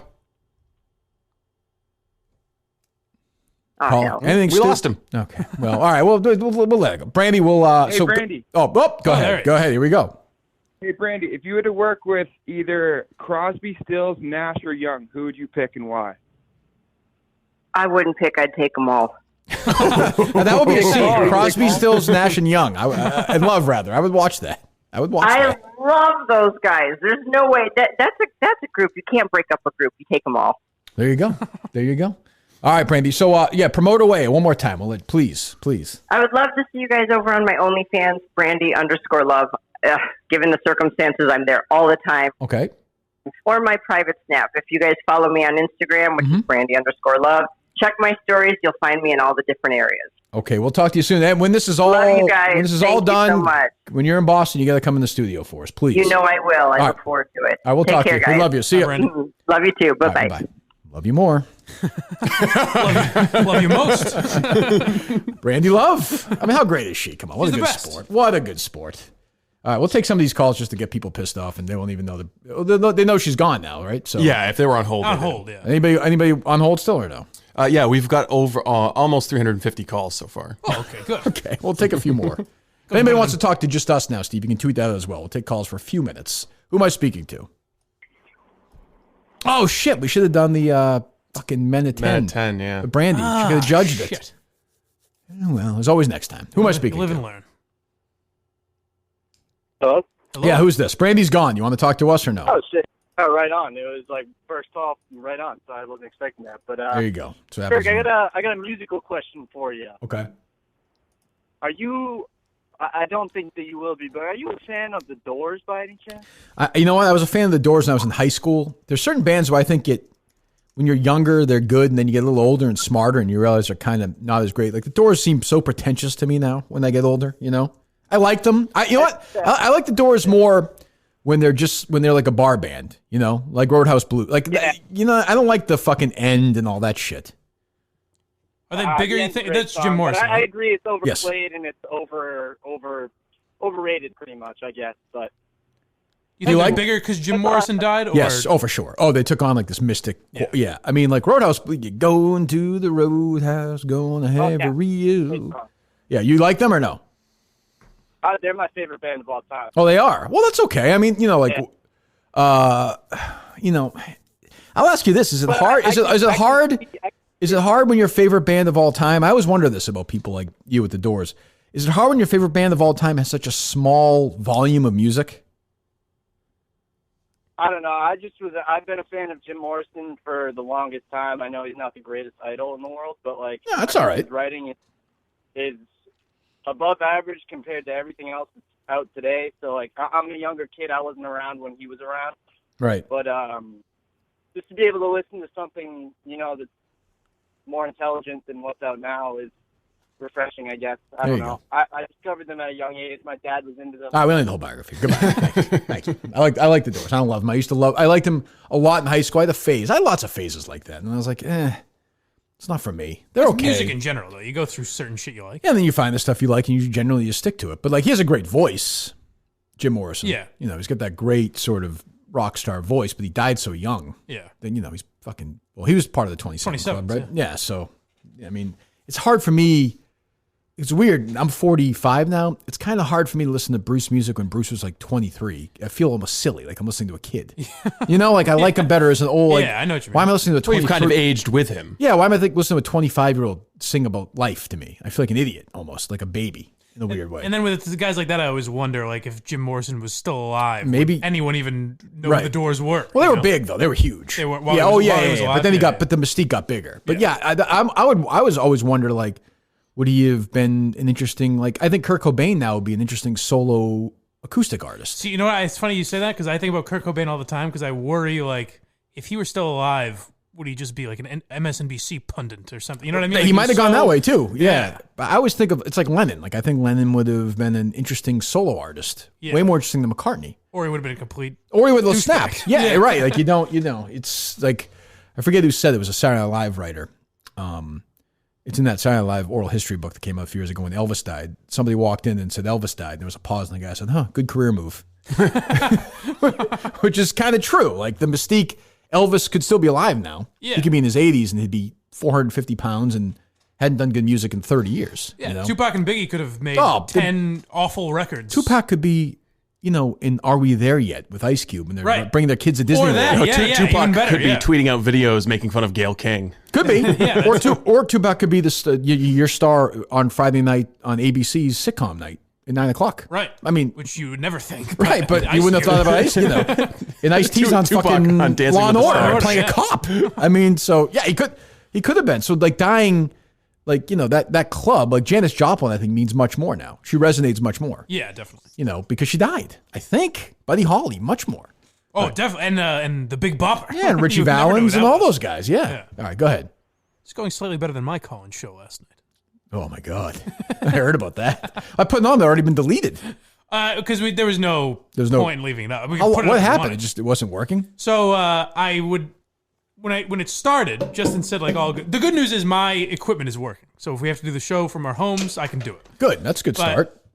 So, like, I answered the phone, and it would ring, and then the ring would repeat, and then Justin would answer, and Tim from Ken says hello, and then Tim from Ken's repeating, and the ring is repeating, and then I'm repeating. Someone called it the MC Escher of audio. So it was just on top of me. I was hoping for one of the legendary perverts like DEC or Steve Province to call Brandi. That's what we were hoping for, but it's tough. When you have hundreds, I guess that's true. Yeah. Who am I speaking to? Hello, you're next. Caller, go ahead. Yeah, you too. What's the deal? What's going on? Why they hear a beep, and some of them don't know what the fuck is going on. Oh, okay. They think it's just a random beep down the phone line. Who is this? This is Dale. Okay. Not the bad Dale. Okay. What's up? Kirk. Yeah. So you had the movie episode last Thursday, and then you got an 80s podcast with Brandon coming out supposedly. Well, I haven't announced that yet. Haven't announced that yet, but go ahead. Oh, I'm sorry. That's okay. So there's a movie that I think you'd like. I've never heard you mention. I follow you pretty closely. It's called Sing Street. A couple years ago. Does that ring a bell? The musical one there with the I saw it. Lucy Hale is in it. I saw it. Yeah, I liked it. I didn't love it. I liked it. Yeah, because it's got all the 80s inspired music. They brought in some 80s musicians to make the yeah, it was okay. The original songs. It was pretty all right. good. I thought it was really good. Yeah, you liked it? Oh, good. Yeah, it was okay. I haven't seen it since I saw it the first time. Maybe I'll give it another shot. Yeah, no, it's a good one. All right. Anything else?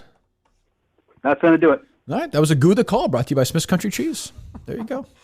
Is that official? Or are you not ready to announce it yet? What's that? You and Brandon Walker were batting eyes at each other. We're close. We texted a little bit last night. We're very we're close to the finish line. Very exciting. Now's the time to do it. It is, but he's very. I like Brandon a lot, but he's a barst like he said. He was like, "Great, we'll do the first show." I contacted Jen. She thinks it's like a really good idea. We'll do the first show and send it to Dave for him to approve. Oh, whereas you would rather not. And I was literally like, but Dave will just approve. And I was literally like, "Who's Jen?" I didn't know who's that. And he said she's second in content to Dave. Yeah, I know Steve interacts. That woman who I saw in Miami is the Jen, second very nice, voice very of helpful. content at Barstool Sports. I didn't know about the content hierarchy. I love Brandon she's very helpful. and Dave, but like Kirk Minahan has to have something for Jen at Barstool Sports to approve. That's the first I've heard. I mean, now part of me is also like that's Brandon's doing the right thing. Like, yes, I'm not. My issue is not with him. And I said that to him, like, oh, that sounds good, makes sense to me. But I think we're gonna do something like that and then send it to them. And I can't imagine that Dave is gonna be like, no. No, I mean, it just I'd be seems shocked. It seems like a good idea. So we went back and forth a little bit. So I think that's gonna be I think we're gonna do that pretty soon. Nice. Well, Quantum Day. We're gonna focus on one day. I like in the that. 80s. Yeah. That's an interesting idea.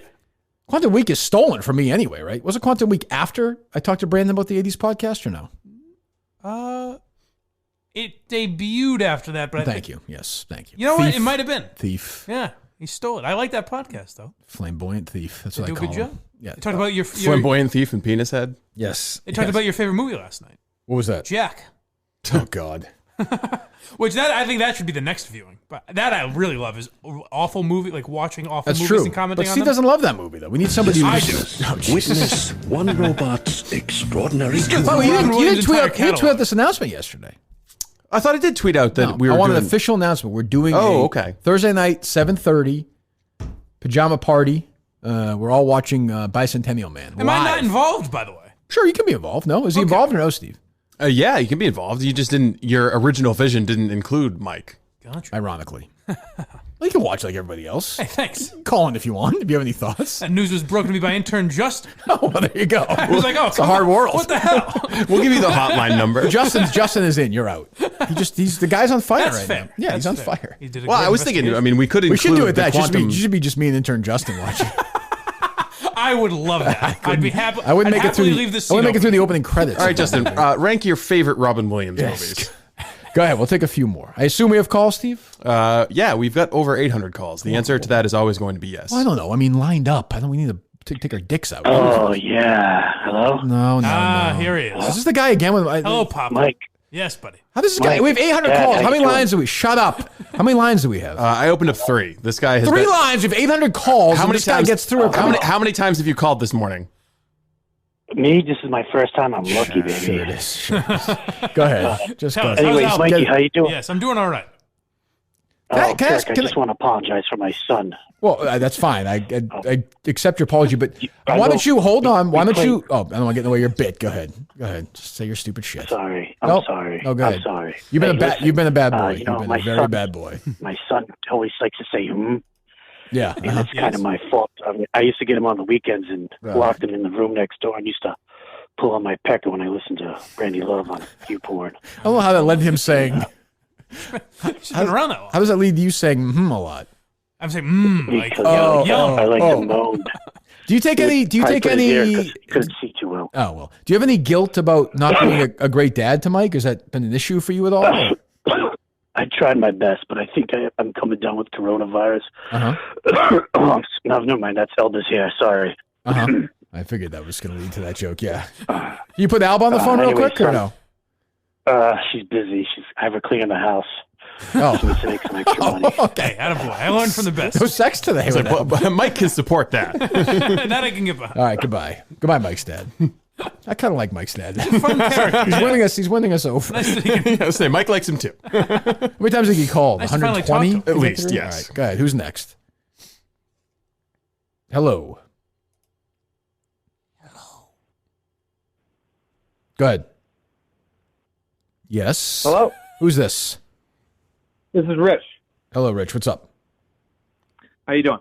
I'm fine, thank you. Great, obviously. Hey, how are you doing? I'm great, What thank you. I have Mhm. is, how is that furry little hornball next to you doing? Because he has to be Dale Bear? really just, yeah.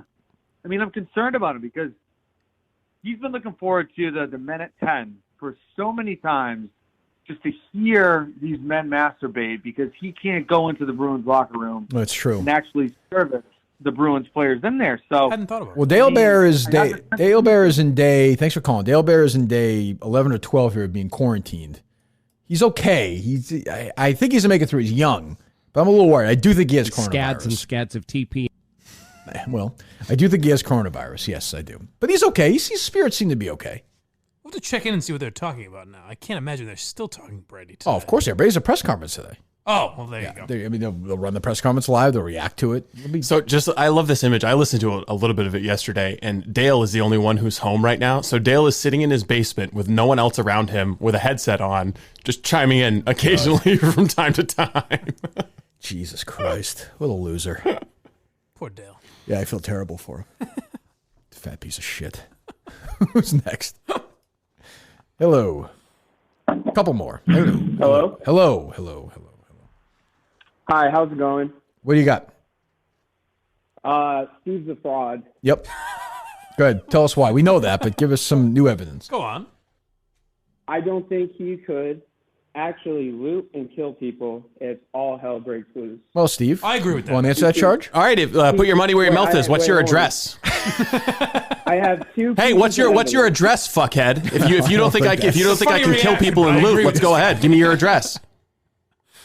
Well, hold on. You're too confident. I got your phone number. I can probably find your address. Hold on a second. I'm gonna look you up right now. That's okay. Shit for brains. I'm in DC. Come here. But there's two pieces of evidence. Go ahead. I have. Yeah, let me hear it. I think that's you're fair. Too confident. One was the tennis match. You said you could beat Kirk. You got your ass whooped. Good point. The second is when you were confident that once you deleted the audio from the first episode, that Kirk would never find out. See? So give me your address. Confident. I think those are legitimate points. Washington, D.C. I mean, you think you're really able to kill somebody, Steve? Thank you for the call. Thank you for that call. No, I don't think he's got You think you're really able? You're a nice He doesn't have guy. the guts. He's also a nice person. That's the thing. I am. I'm a very nice person. You think you could kill another human being? I could kill that fuckhead. Well, yeah. Okay. Sure. Would you? I mean, if he's willing to do it for the show, would you be willing to kill him if he gives you his permission? Yes. Steve's look up the guy's address as we speak. Now, Steve, leave it alone. Googling his phone number. Steve, leave it alone. Leave it alone. Just leave the guy alone, would you? He's fucking breaking your balls. Jesus. Find him. You fucking kill the guy. Menders has a new one to add to his. And the guy calls up, and I can't do an Australian accent. I can't either. All right, good. 2 or 3 more, I guess. Why not? Actually, we got to the stories. We just good. Actually, I'm enjoying the show today. We have some good prank phone calls to get to, though. Hola, motherfucker! What's up?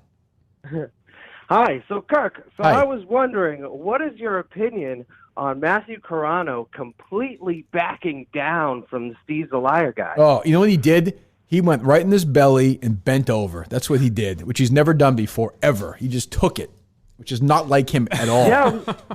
You know, I was looking forward to seeing a back and forth between them, but then on Twitter he's like, "Oh no!" He put up such a pussy tweet about it because I'm not as good. But you know what he did though? He did it even worse though, because he's like, I have something, but I'm not going to do it. Like, exactly. I think very that he should just come out and do it. Ooh. You know what he should do is honestly, I don't know where he is right now in his house, but if he wants to write a song, maybe he's like getting clothes in the closet or whatever. If he is, get out of the fucking closet and just write your fucking music. You know what I mean? Yeah. It's time. Exactly. Yeah, just let it go. Just swallow Well, I the, think- you know. Huh? I just think a war between the two of them would be absolutely hilarious. I would say it's not even close right now. Well, there's no. In Matt's defense, what can he really say about the guy? We don't know anything about him. You can speculate as to why he's so secret. Maybe there's things in his past. You know, he claims that he does. Yeah, that's the thing. He threw it out there. Right, I guess if he's the one claiming. You don't want to dox the guy, but totally, I'm with you, 1,000%. You know, Matt reminds me of in this situation. You know, a lot of like an Anderson Cooper. Sure. You know? Yeah. Not sure why, but he just does. I don't see the relation in this instance. He just does. All right, thanks for the call. First one I could think of. I see him as more of a John Travolta type. A little more. What do you mean? A little more mystery there. Well, Travolta had some music. That's true. Yeah. That's what you mean, right? It's a pilot. Yeah. Exactly, yeah. An artistic. Yeah. Go ahead. Like some nice myself. The fifth time we've talked about John Travolta today. I don't know what's going on in this show. He's very relevant today. He's more than ever. More than ever. Hello.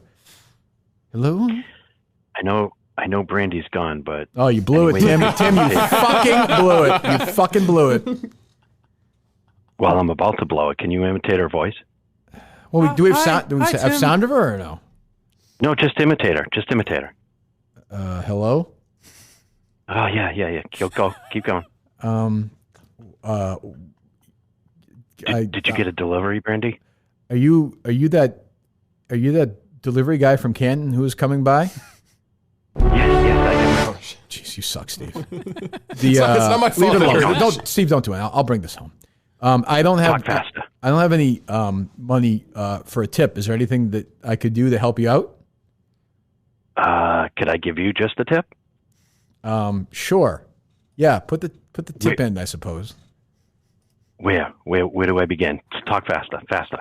In my so weird woman hole? No. Well, you just ruined that. All right, goodbye. Now, I'd like to paint the image that last night... I can't do it with people I know. You just ruined Tim and Canton's jerk-off session. I can't. Last night, I was sitting home watching a movie with my lovely girlfriend, and I stood up and left her alone for about 25 minutes to talk to that man on the phone.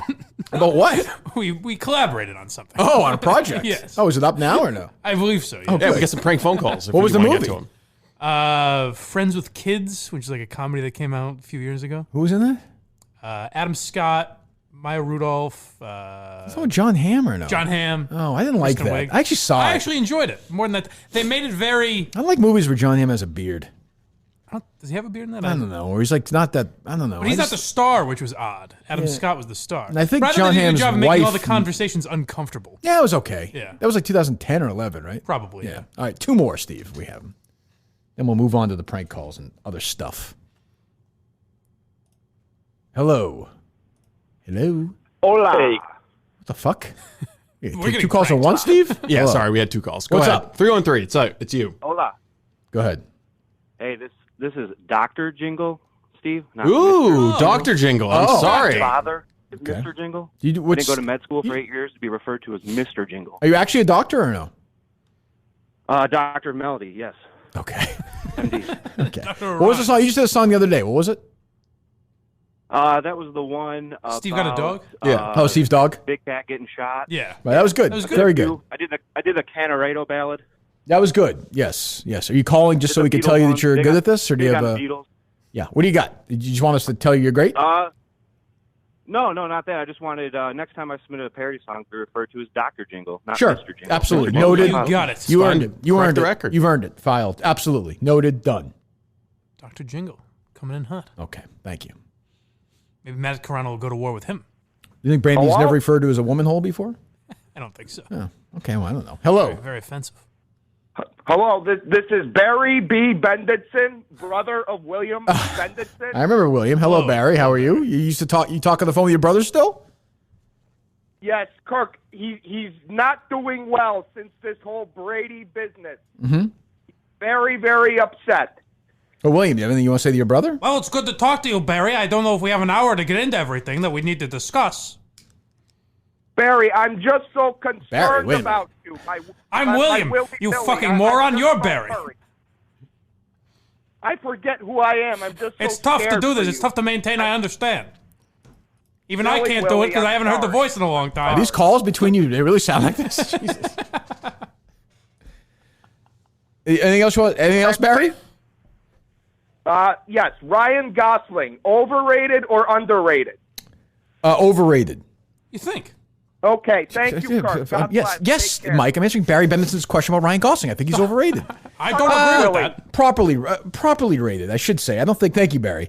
I don't think he's. He's a good actor. I don't think he's looked at as. I don't. You know what I see with him though? I'm not seeing a lot of range yet. I think he's overrated in your mind because anytime you do the gay dilemma for somebody, you're like, well, picture you got Ryan Gosling and then you've got William Benenson. Whose dick are you going to suck? I don't think you always go to Ryan. Ryan He's very Gosling. handsome. He's a very handsome guy. So I'm saying he's overrated in your mind. Think his asshole's clean? No, I don't either. He's a guy. Really? He's also one of those guys who tries super. I've seen him on the press tour with Harrison Ford. He tries very hard to be funny, and he's not. Well, he seems very cool. He comes off as very cool. Yeah, but he's a good actor. But he's not. He's also been fairly quiet lately. Am I missing something in the last year or two? He takes his career seriously, which I like. You know what I liked him in is that. Did you ever see The Ides of March with Clooney? Yeah, that was pretty good. Oh, that was pretty good. Pretty good, except it's got a terrible twist with the girl. That's too on the nose. Kind of see it coming a little bit. And he's also like a normal, like, that's stupid. They should have done better than that. But he's good in that. And it has Seymour Hoffman and Giamatti, which is pretty good. Can't beat that cast. All right, we'll take one more, because I can't end with Barry Benenson, for Christ's sakes. It's tough. I'm losing the impression. Steve. What's up? Steve, go ahead. We got to talk. Listen, I have a problem. I'm having a little trouble getting my extra sauce out, if you will. My Pornhub Premium it's just not working, and you tell me it works, and it's not working. Well, have you subscribed to ExpressVPN at expressvpn.com/Minahan? What's Steve doing here? Is he getting planted Correct. calls all of a sudden? Correct. I have my Kirk. I'm talking. I have I my apologize. I apologize. have my VPN set up. Uh-huh. Okay, I go to log in, and I get this error that says my CAPTCHA failed. There's no CAPTCHA on the page. What are they doing in Italy? Do you have an ad blocker in your web browser? Oh, you see, this is why I called in today. Yeah, check out your Steve told you to call in today. Yeah, your ad blocker may be causing trouble for you, so check that out. And that's what, Steve? ExpressVPN.com/Minahan? Correct. And you need to set your location for Italy. ExpressVPN.com/Minahan. Shut up. ExpressVPN.com/Minahan. 3 months free in addition. ExpressVPN.com/Minahan. You get anything you want. You're an ExpressVPN guy here, caller? Yeah. It's working out? Yeah, it's going to work out. It's going to work out in a couple minutes. So, That's what I'm fucking talking about. You'll be fucking coming like nobody's going to be coming that Italian bolognese. Am I right? I'm going to be coming to a lot of cum, and then I'm going to drink a shit ton of water, and then I'm going to keep coming. That's what I like. That's what ExpressVPN is all about. ExpressVPN.com/Minahan. Do that today. ExpressVPN.com/Minahan. All right, one more. I think we need them with Steve. Was that a planted call, Steve? It was not a planted I was trying to think of what Barstool employee that was when I was listening. Another Barstool employee today. It's disappointing. Well, let's see. Yeah. Hello. Kirk, 2 things real quick. Okay. Number one, you'd be hard-pressed, in my opinion, to find a better 5-year run for an actor than Tom Hanks' 92 to 96. So I want you to think about that and give me, see if you can figure something out. And I'm talking about League of Their Own. I know. Sleepless in Seattle. Apollo 13, Forrest Gump. I'm not sure those movies... All those movies hold up as well today as they did at the time. Is the only thing I would say. No? Yeah, you might be right. I'll give you a little 5-year run. Just I'll give you a 5-year run just so we can. Does this sound good to you? Pacino, Godfather, Serpico, Scarecrow, Godfather 2, Dog Day Afternoon. That's a 5-year run. That's a hell of a run. You gonna beat that? That's a great run. Yeah. That's why I come to you, Kirk. All right. See you later, buddy. Oh, God, one more. Yeah, that's something for it. If you want to play a game real quick, I call this one "Finish the Bit." Okay. So here's the real Jim Florentine bit. It goes like this. Uh-huh. So I move into this neighborhood, right? Mm-hmm. And all of a sudden, I'm next to this guy. He's like a hipster. Okay. And he invites me over for a block party. Right. And so, anyways, I go over there, and he's like, "Hey, would you like a beer?" I'm like, "Yeah, sure. I'll take a Bud Light." And then he's like, "Well, we don't have Bud Light." I'm like, "Well, what do you got?" He's like, "Well, I got this strawberry one. I got this blueberry one. I got this pumpkin one." And I'm like, "Dude." Ooh. Go ahead. See if you can Mike, finish. Go ahead. You guess first. It's got to be about flavored men don't drink flavored beer, I'm guessing. Steve? It's a good guess. I mean, it seems almost too obvious, but yet that's where I was going to go as well. Yeah. What would you say, Steve? Yuck. Really? I like my beer to taste like beer. Yeah, no, I was going to go more when my dad got home from Vietnam, the first thing you wanted was that strawberry beer. That kind of thing. I don't know. What do we got? Okay. It's like, dude, I asked for a beer, not a fruit cup. Okay, I like that. All right, thank you. Good. His impression is getting better, by the way. Certain things, like when he says Bud Light, that's how. Any calls worth taking here, Steve? Or are we good? No. All right. See you later, callers. Maybe we'll do it again tomorrow. We like talking to those guys. All right. What else do we got here? Lively show here today. Since we're talking about Jim Florentine, we've got a little promo from his kitchen, it turns out. Oh, we never played that, right? No, we did not. Okay, go ahead. All right, Claudia sends this one in that a guy got arrested for having sex with a horse. But he claims that at least he wore a condom. I can't do it. I can't do it. After talking to the fake Florentine, I can't. Too much What he Florentine. said. Too much Florentine. I think he goes in an interesting direction. I want to hear Florentine talk to Florentine next time. Can that guy have a conversation with the call the next time if he gets through? I imagine he could do it. Yeah. Let's have those two talk. All right. What else? We got any songs, calls? What do we? We do have some prank phone calls. Mike and I this morning. Yeah, Mike and I actually made some prank phone calls before you got into the studio. Any listeners make calls, or is it just a three-man operation? Tim and Canton. Jesus Christ. I think you'll like the ones Mike and I made this morning. Good. I wish we had done this call column, but we can also do it tomorrow. It's fine. All right, here's Mike. Big Jab, you're on the air. Hey guys, Elvin and Dexter here. How's it going? Pretty good. Hey, I wanted to know, did you see, the senators that had dropped a bunch of their stocks? Yes. Yeah.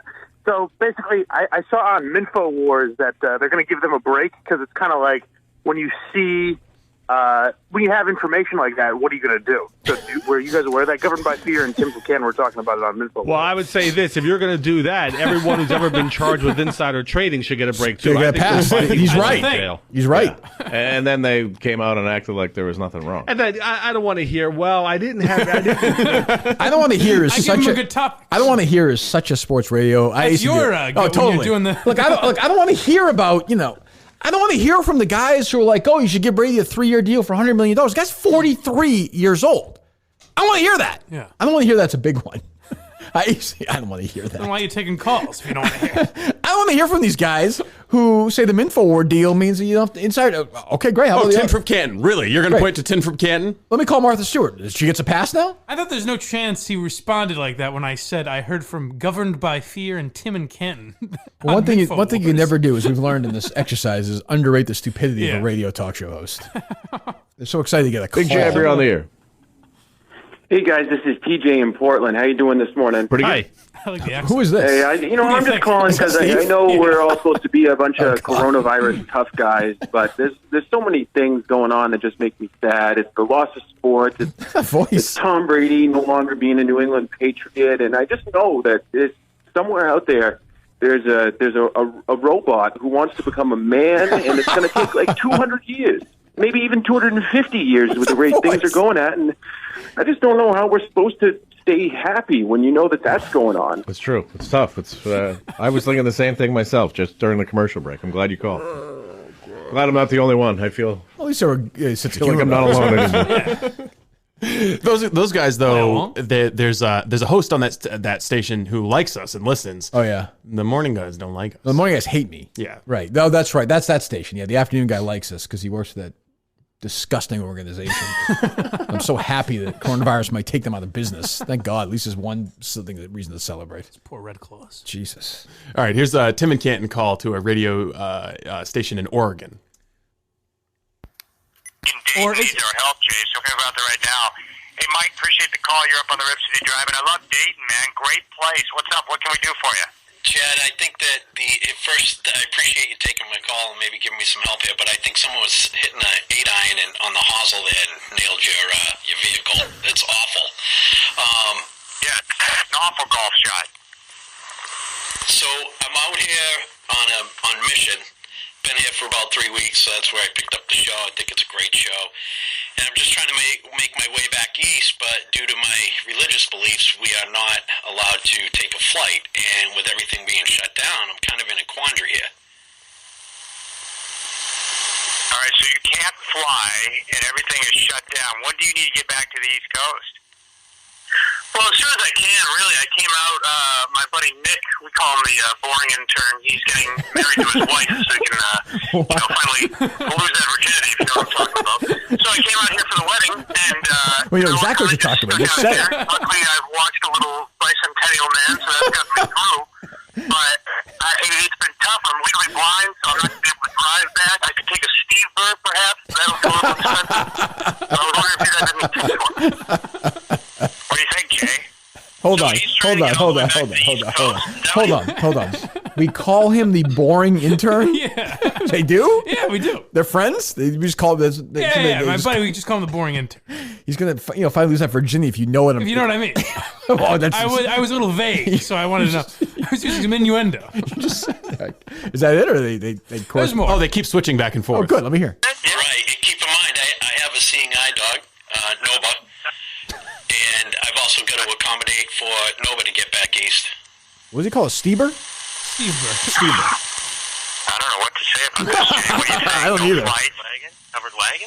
Yeah, covered wagon might work. Asshole. I mean, you don't want to do any type of public transit whatsoever, so I don't know what to say. I think what you should do, Mike, is forget the East Coast, man. Just make the Northwest your home. What's wrong with that? It's gonna be tough because maybe I could ride my doggo back like the Idabod, but I don't know if that's gonna work or not. So it's tough. God. Your comment about me taking a covered wagon is somewhat duet no one's been waiting for. Anti-woman, and I don't understand why it's okay for Christians to be maligned, but no other religion in this day and age. Hey, Mike, why does it sound like there are two different people? I don't understand. What do you mean? Atheist and Mormon take a covered wagon. Well, how does that make me two different people?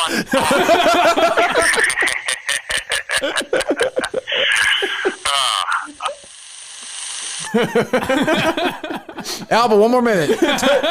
Took them almost 3 minutes to catch on, but they caught on eventually. That's funny. That's a good one. Yeah. Good job, boys. We worked on, so me and Tim are doing another one together, but we called a place in Nevada last night. Uh-huh.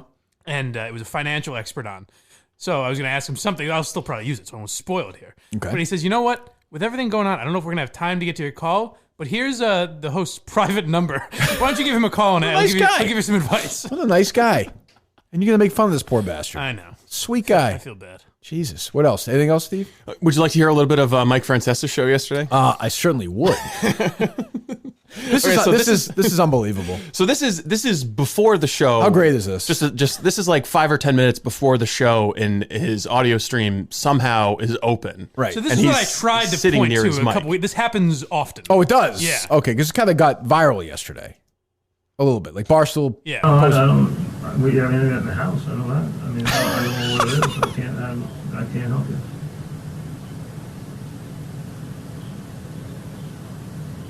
It says Team Viewer, like always. I go to Team Viewer, usually to pop that up. It doesn't say anything. It just he's trying to open up like Zoom or StreamYard. It's on the air, right? This is on their online stream. It's not on a radio station. Before he had Patino on, the same thing happened. Oh, you mentioned that. Yeah. So he was.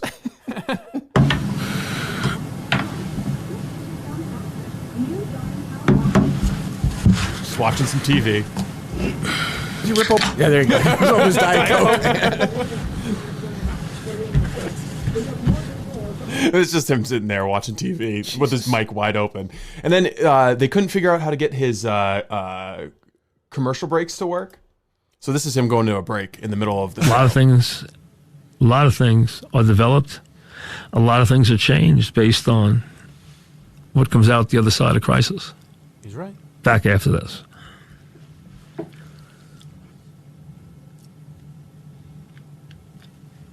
Another Diet Coke.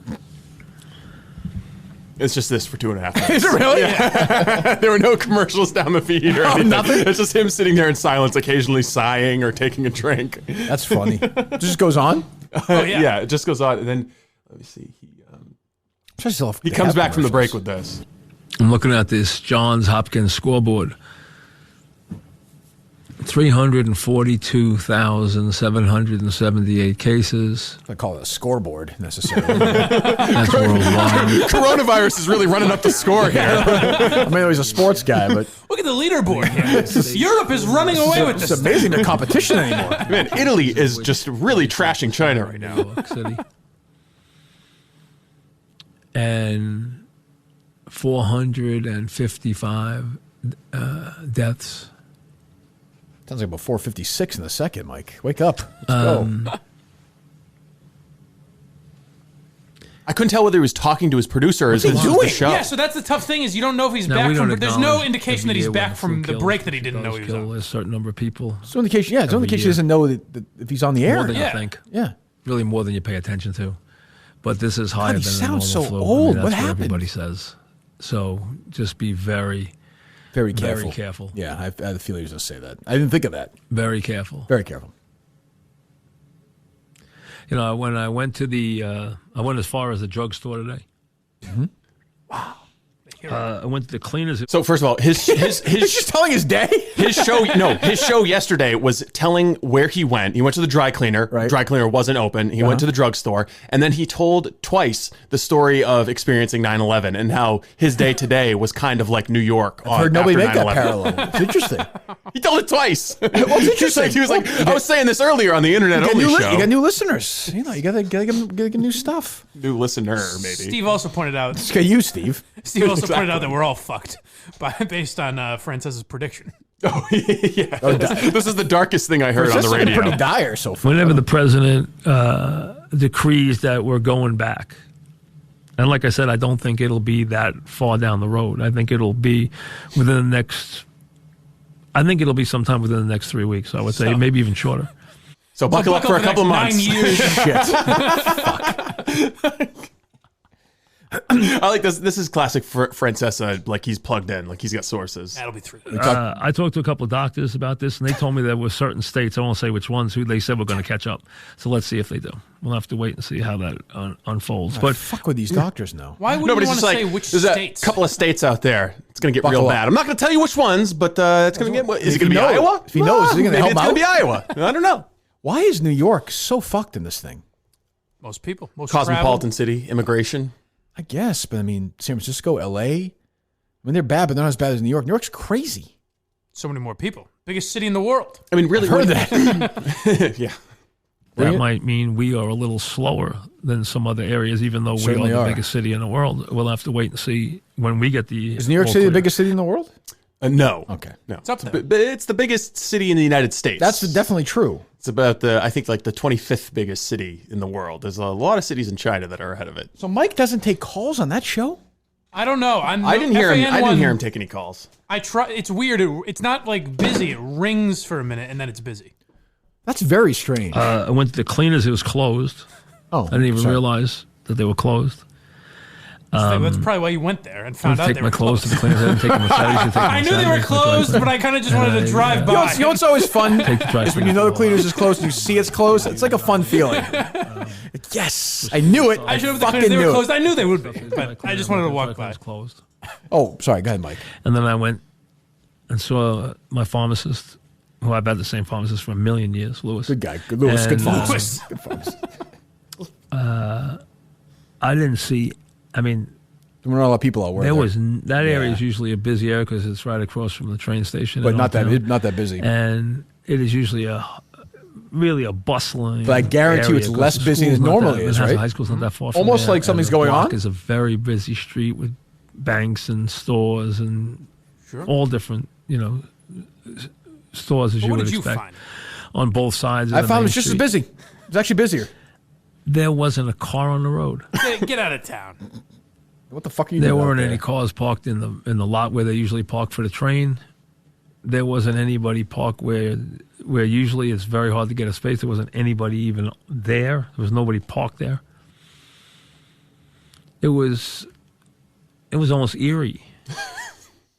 All right. I also liked Francesa playing epidemiologist and trying to decide, where the virus is going to be worse in what states based on the characteristics of the states. Oh, he does We'll this have to too? Wait and see. I mean, I just don't know. It's going to be interesting to see. Maybe we're just going to have an outrageous number of cases. I mean, I guess it's You know, there is more room in California, but still, you're talking about in cities that have. I mean, California has so many people in it, though. Who knew? They have more landmass, absolutely, and enormously more landmass than we have. Jesus but Christ. Wait, this man is in the most congested city in the United States. If you just look at California, it's a big state. I never thought of that. People I always figured it was one of the smaller states. See, the landmass, it's actually large. Right. Even Also, though they've got a ton of people. They got a lot of space. Yes, you don't know how that's going to affect the spread of the disease because there's a lot of landmass Any there. Pad National stock predictions right now? Oh, no. Oh, no, we're going, futures pointed up this morning. Yeah. Okay, any guesses? 850. Mike? 640. 1402. Oh, wow. Now, Yes. friends, I'm making money, baby. You're rich now. Average of $12 a share for old Mikey. Look at that. Yeah. Look at that. It's all coming together now. You're damn right. Things are looking. You're loaded now. I am. Now all my stocks Just sell that now. Get out. Retire. I don't think so. That's the thing. I think it's going to be big, this Penn National. Absolutely. I think I found the radio show that is having the worst time dealing with the remote broadcasting aspect. Oh, good. Dave and Chuck the Freak had a rough go of it yesterday. You don't know them. We know them, don't we? They're in Boston, but kind of. They're from like out of. syndicated in Boston. Yes, Yeah. I know them. Yeah. Chuck the Freak. Oh, Pete Gustin. God.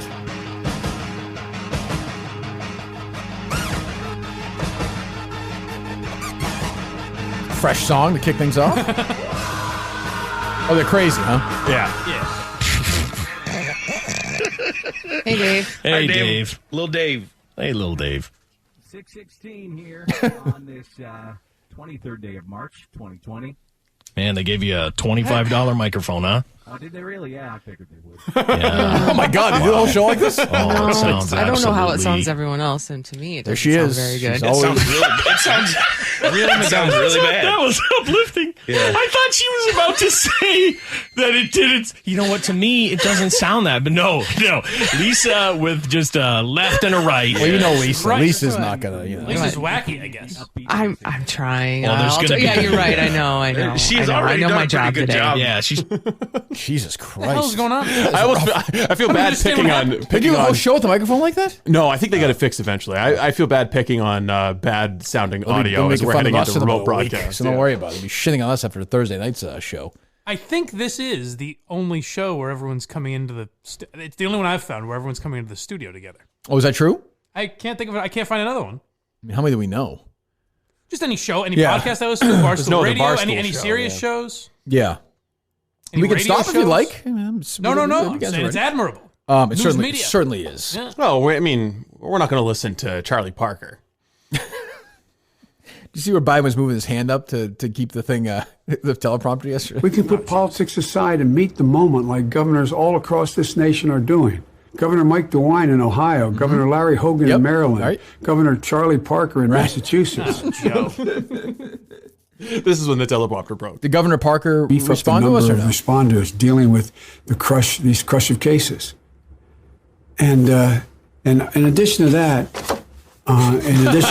we have to make sure that we are in a position that we are. Well, let me go to the second thing. I know the feeling, buddy. I'm sorry. We've all been there, Joe. Yeah, Governor Baker did get back to us. Says there's nothing in his schedule permits him coming on. It's a shame. Well, I picture the Steve as it's in a smaller scale way that PMT did to with Fauci. Is that Right. It's an audience that's not going to listen to fucking Baker's boring press conferences. And he's talking to a big Boston audience, but Huge also a audience. national audience Yeah. if he wants to reach more people. He was not interested, I suppose, but what can you do? What can you do? We have anything else, boys, as we wrap up today's show? Did you want to get to the Steve Peralt video? Oh yeah, Steve's kind of in on the joke though. Like he is a little bit. He gets Just it. weird. He was. I know, but he's responding to people on Twitter. Put a lot of effort into that video. He wants the recognition. And he was laughing at people. I think he's all right because he came on with us, right? Okay, yeah, sure. I don't really. I mean, I like making fun of him for it, but I do too, but I don't care about that stupid EI poll. It's just dumb. Is Jerry on? Is Jerry doing his show remotely now or no? Yes, he is. Oh, he is. Yep. But I thought he was mocking this thing. He's one of these guys on Twitter. To be fair to Jerry, I think I heard Dave's wife wouldn't let him come in or something. Yeah, that might have been what Really? it was, yeah. That's what I heard, yeah. Oh, Jesus. So he's doing it remote. Oh, wow. Does it sound bad? I mean, is it worth risking coronavirus for $5? No, probably not. That's a good point. One big heaping pile of shit. You can't argue that. All right. I like when Steve hates someone. Well, it's deserved. I know. Yeah, that He one started it. I'm not saying it's not. I just enjoy it. He started it. Texting me nasty shit. Yeah. There's no question. Shithead, he called you, or something like that. Piece of shit. Piece of shit. Even Shit worse. is not that bad. Piece of shit is pretty. It's pretty low. That's just not polite. Right. It's not polite. I may come back. Steve may get called in duty to come back here tonight for a YouTube show. Just so you know. Why? What do you have in Because I'm your fucking boss. And No, I'm saying why. Like what? What do you have in what's the mind? nature of the show? The '80s podcast. It's found on none of your fucking business. All right. That's fine. Well, I mean, it's helped. It helps to be. I'll let you prepared. know. I think the people might want some content tonight. Okay. Jesus Christ, what are we being such an asshole for? I'm not being an asshole. I'm just asking questions. I like to prepare for things. Don't ask questions. All right. You just fucking come in All right. I and won't press be prepared. buttons. What was that? Done. I don't know yet. I would like to do a couple of YouTube shows this week. Well, YouTube show and then Thursday night, which is you're going to announce. We're going to tweet that out. Big first annual watch-along party by Centennial Man. Possible trash talk tonight as well. MHB schedule permitting. Really? Yes. Okay, good. There you go. Okay. What else? I feel like there's something else I want. One more thing, but I forget. I Actually, a lot of stuff to talk about today for once. I sent you that globe thing, but you could get into that whenever if you even want to. Yeah, I thought that was actually okay. Yeah. Like it was sort of. I just thought it was funny that they purposely didn't mention the Red True. Sox, but after but they were owned by the same. Like those two organizations work at the same. Like that was okay. I didn't think that was crazy. But yeah, of course they're not going to. They're not going to talk about the Red Sox. Right. But all right. Well, good show today. Thanks to Dr. Sheffield. Thanks to ExpressVPN. Thanks to our great friends at Miltons.com. Thanks to Smith's Country Cheese. Again, you want a phone call from Kirk Minahan? Blind Mike will call you. Steve, whoever you want to talk to. Any of us will call you. It doesn't have to be me. Support those great companies. Please help them out. Thanks to Brandi, of course, our great friend Brandi Love. Follow her. We never finished recording. Oh, we got to finish recording. That's what it Yes. is. Thank you. We'll do that. What's Brandy's OnlyFans? I don't want to. Yeah, I think it's Brandi_Love. Okay. Find that as well. You should just go to her Instagram and you'll find everything, I think. It's onlyfans.com/Brandi with an I_love. That's how you spell her name. Yeah. Yes, excellent. Okay. Woody Allen tomorrow at 9:00. Looking forward to that. That should be a good spot with Woody. Previewing his new book. Exciting. How about the Red Sox offseason? All right, so we have the first part done, right? Yeah. We have We Are the World. We have you and Mike. Yes. All right. So you need to hear it again, Mike, or no? I think I got it. There's a Sure. choice we're making. We're saving our own lives. Nope. We are the world. We are the children. We are the ones who make it. Play it real quick. Play the back and forth once. Let's let Mike. Oh, is that where we are? Okay. We already. Yeah. Okay. Just gonna let a Lexus ad play. We're the ones who make a bread a day, so let's start living. I think I Giving. Let's start giving. So let's start because you're giving. Start giving. Yeah. Got it. So let's. We are the world. We are the world. We are the children. We are the children. We are the ones who make a brighter day, so let's start giving. You sound like Mad Dog Russo. What is that? Well, I couldn't carry when I tried to go high. I couldn't do it. Oh, all right. Go ahead. I apologize. Start again. Need more head bobbing. Go ahead. All right. We are the... Oh, God. See, I can't do it. We are the What is that world. nasally thing that's going on? I don't know. It's a I'm trying to Stevie do Wonder Stevie impression. Oh, well, okay. All right. Go ahead. All right. We are the world. We are the world. We are the children. We are the children. We are the ones who make a brighter day, so let's start giving. So let's start giving. There's a choice we're making. What the fuck? I can't. You're working with amateurs. I mean, no shit. All right. Can I start from there? Huh? Can I start from No, there? I want this. I want do the whole We're going thing? to give it to DEC. We're going to send these over to DEC, right, Steve? Well, I mean, he'll get him off the podcast. Yeah. Okay, good. That's what I mean. He'll have them. All right. Go ahead. Start over completely. I think so. No, Mike. No, I Steve? gotta lay down a new track. I need more head bob. All right. Thank you. We are the world. That's so bad. Why are you singing like that? Did you expect it to be good? Well, if you're in the car singing, what do you sound like? All right, I'll try. I'll try normal. Good. We are the world. It's no different. Because I'm not a good singer. You have a deviated septum or something? I'm not a great singer either, but you got like a weird, you get very nasally. Yes, I do. All right. Here we go. All right. 1, 2, 3, go. We are the world. We are the world. We are the children. We are the children. We are the ones who make a brighter day, so let's start giving. So let's start giving. There's a choice we're making. We're saving our own lives. Oh, what the fuck? Come on. My voice is very scratchy. Take it over from there's a choice we're making. All right, There's a choice we're making. We're saving our own lives. I forget It's the word. true, we make a better day. It's true, we make a better day. Just you and me. Do it again. We are the world. Good. We are the world. We are the world. We are the children. We are the children. I think we have to do that again. Yeah, I'm sorry. I laughed in that one. I'll Steve, turn my what mic the off. fuck? Bunch of fucking amateurs.